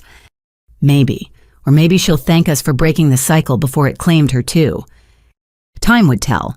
But that night, surrounded by chosen family instead of blood relatives, I felt something I hadn't experienced since that October evening at the gas station, wholeness. The next morning brought news that shook even our hardened hearts. 43 more arrests overnight, including a federal judge and 2 police commissioners who'd helped cover family murders for decades. The network's reach into law enforcement explained why so many suspicious deaths went uninvestigated. "This is why we need you," Coleman said, calling with updates. "You understand how they think, how they operate. Help us train investigators to see what you saw." "When do we start?" Emma asked. "Monday, if you're ready. Full benefits, protective custody maintained, working with a team of analysts to identify potential family conspiracies before they turn deadly. From victims to warriors to protectors, our evolution continued. The girl abandoned at a gas station was gone, replaced by a federal consultant who'd saved dozens of lives. The girl pushed off a cliff had become an advocate for justice. Together, we were rewriting what it meant to be Martinez women. "Our parents would hate this," I told Emma as we prepared for our new roles. "Us using their name to destroy everything they built." "Good. Let them watch from prison as we dismantle their legacy piece by piece." The tradition had created us, shaped us through trauma and attempted murder. But we'd transformed that darkness into purpose. Every life we saved, every conspiracy we exposed, every survivor we empowered was a victory over the philosophy that nearly destroyed us. The gardeners thought they were cultivating strength by pruning the weak. They'd forgotten that pruned branches can take root and grow into something entirely new, something stronger, something better, something that would outlast their poisonous tradition by generations. 17 years later, I stood in my office looking out at the Los Angeles skyline. The nameplate on my desk read Director Dulcie Morrison, the identity I'd worn for almost 2 decades. But everyone here knew my real name, my real story. It was required reading for every employee at the Ruth Foundation. The foundation occupied 3 floors of a modern building downtown. What started as a small nonprofit had grown into the nation's largest support network for runaway youth and family violence survivors. 10,000 kids helped and counting. Director Morrison. My assistant's voice came through the intercom. Your 9 o'clock is here. Send them in, Keisha. The door opened to reveal a teenage girl, maybe 14, with the same haunted look I'd once worn. Behind her, one of our outreach counselors nodded encouragingly. This is Alyssa, the counselor said. Found her at Union Station. Says her parents left her there yesterday. They told police she's a chronic runaway. The parallels hit like a punch. I came around the desk, sitting in the chair beside Alyssa instead of behind my barrier of authority. Hi, Alyssa. I'm Dulcie. I know this is scary, but you're safe now. I pulled out my phone, showing her an old photo. See this girl? That was me at 13. My parents left me at a gas station 60 miles from home. Also told police I was a runaway. Alyssa's eyes widened. You're the one from the documentary, The Martinez Sisters. That's me, which means I know exactly what you're going through, and I know we can help. For the next hour, I listened to Alyssa's story. The pattern was achingly familiar parents who'd systematically isolated her suspicious deaths of relatives who might have helped inheritance she didn't know she stood to receive. Another family following the tradition, though they probably didn't even know the name. We'll handle this, I promised her. Legal protection, safe housing, and investigators who specialize in family conspiracies. You don't have to fight alone. After Alyssa was settled with our youth counselors, I headed to the conference room. Emma was already there, having rolled in from her office next door, where she served as chief legal counsel. The years had been kind to us both, success and safety aging us gracefully. Another Gardner family, she asked. Looking like it. I've already notified Rivera's team at the FBI. Agent Rivera, now Deputy Director Rivera, had become family over the years. She'd stood as witness at both our real weddings, been there, when Emma's surgery gave her partial mobility, back celebrated every milestone of our rebuilt lives. Speaking of family, Emma said Jake's flight lands at 2. You're still picking them up. Wouldn't miss it. My brother had served his full sentence, rebuilt his life with Amanda in Portland. They ran a small cybersecurity firm using skills learned, documenting our parents' crimes to help other whistleblowers protect evidence. Their daughter, Emma Dulcie Torres, ED to everyone, was 17 now and had just been accepted to Stanford. She wants to be a prosecutor, Emma laughed. Says Aunt Emma inspired her to fight for justice through law.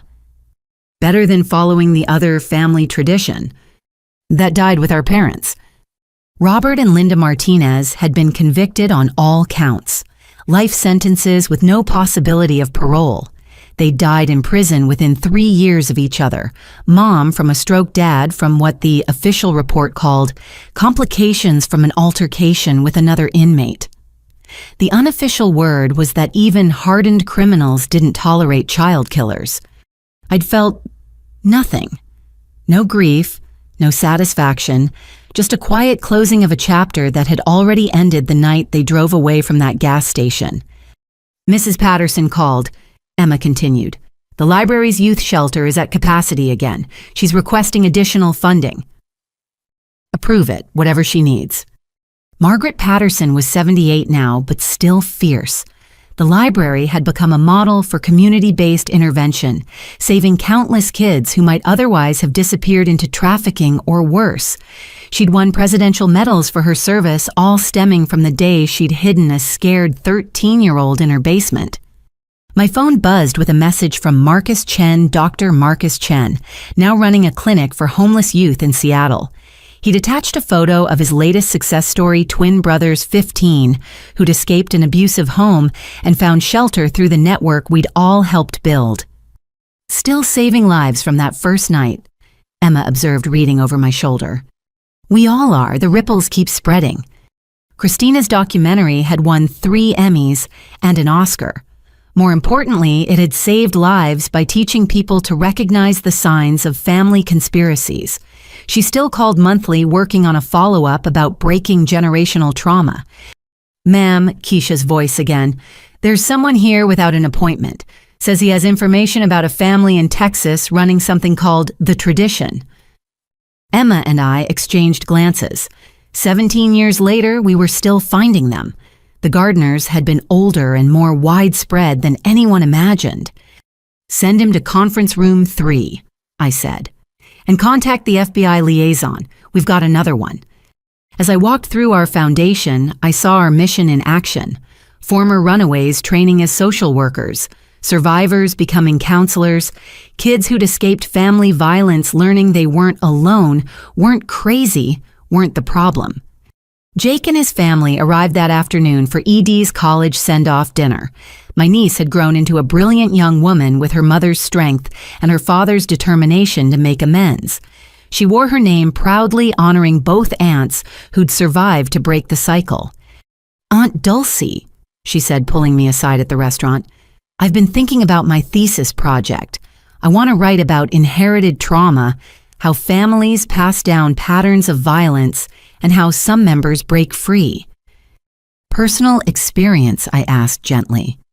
Partly, but also, she pulled out a worn envelope. Grandma Ruth left me this before she died, said I should open it when I was ready to understand. Ruth had passed 5 years ago at 93, surrounded by the family she'd helped save. Her funeral was attended by hundreds of survivors, investigators, and advocates whose lives she'd touched. ED opened the letter, reading aloud. My dear great-granddaughter, by now you know the darkness in our bloodline. But darkness exists only because light defines it. You are that light, as are your aunts, your father who chose redemption, your mother who chose love. The tradition of death ends.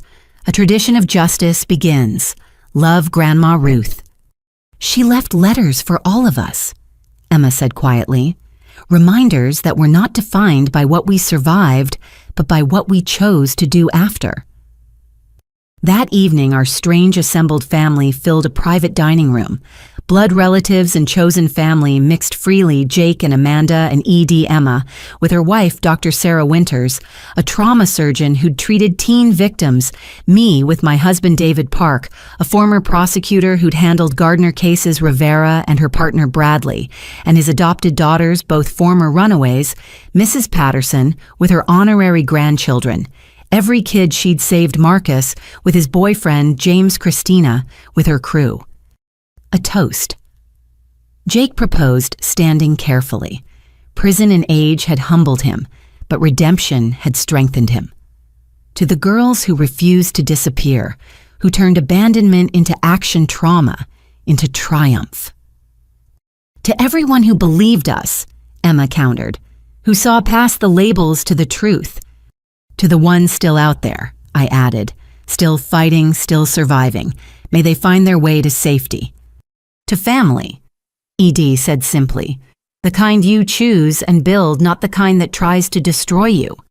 We drank to all of it, to survival and justice, to chosen bonds and broken chains, to the 10,000 kids helped and the thousands more we'd reach. Later, as the party wound down, a young server approached nervously.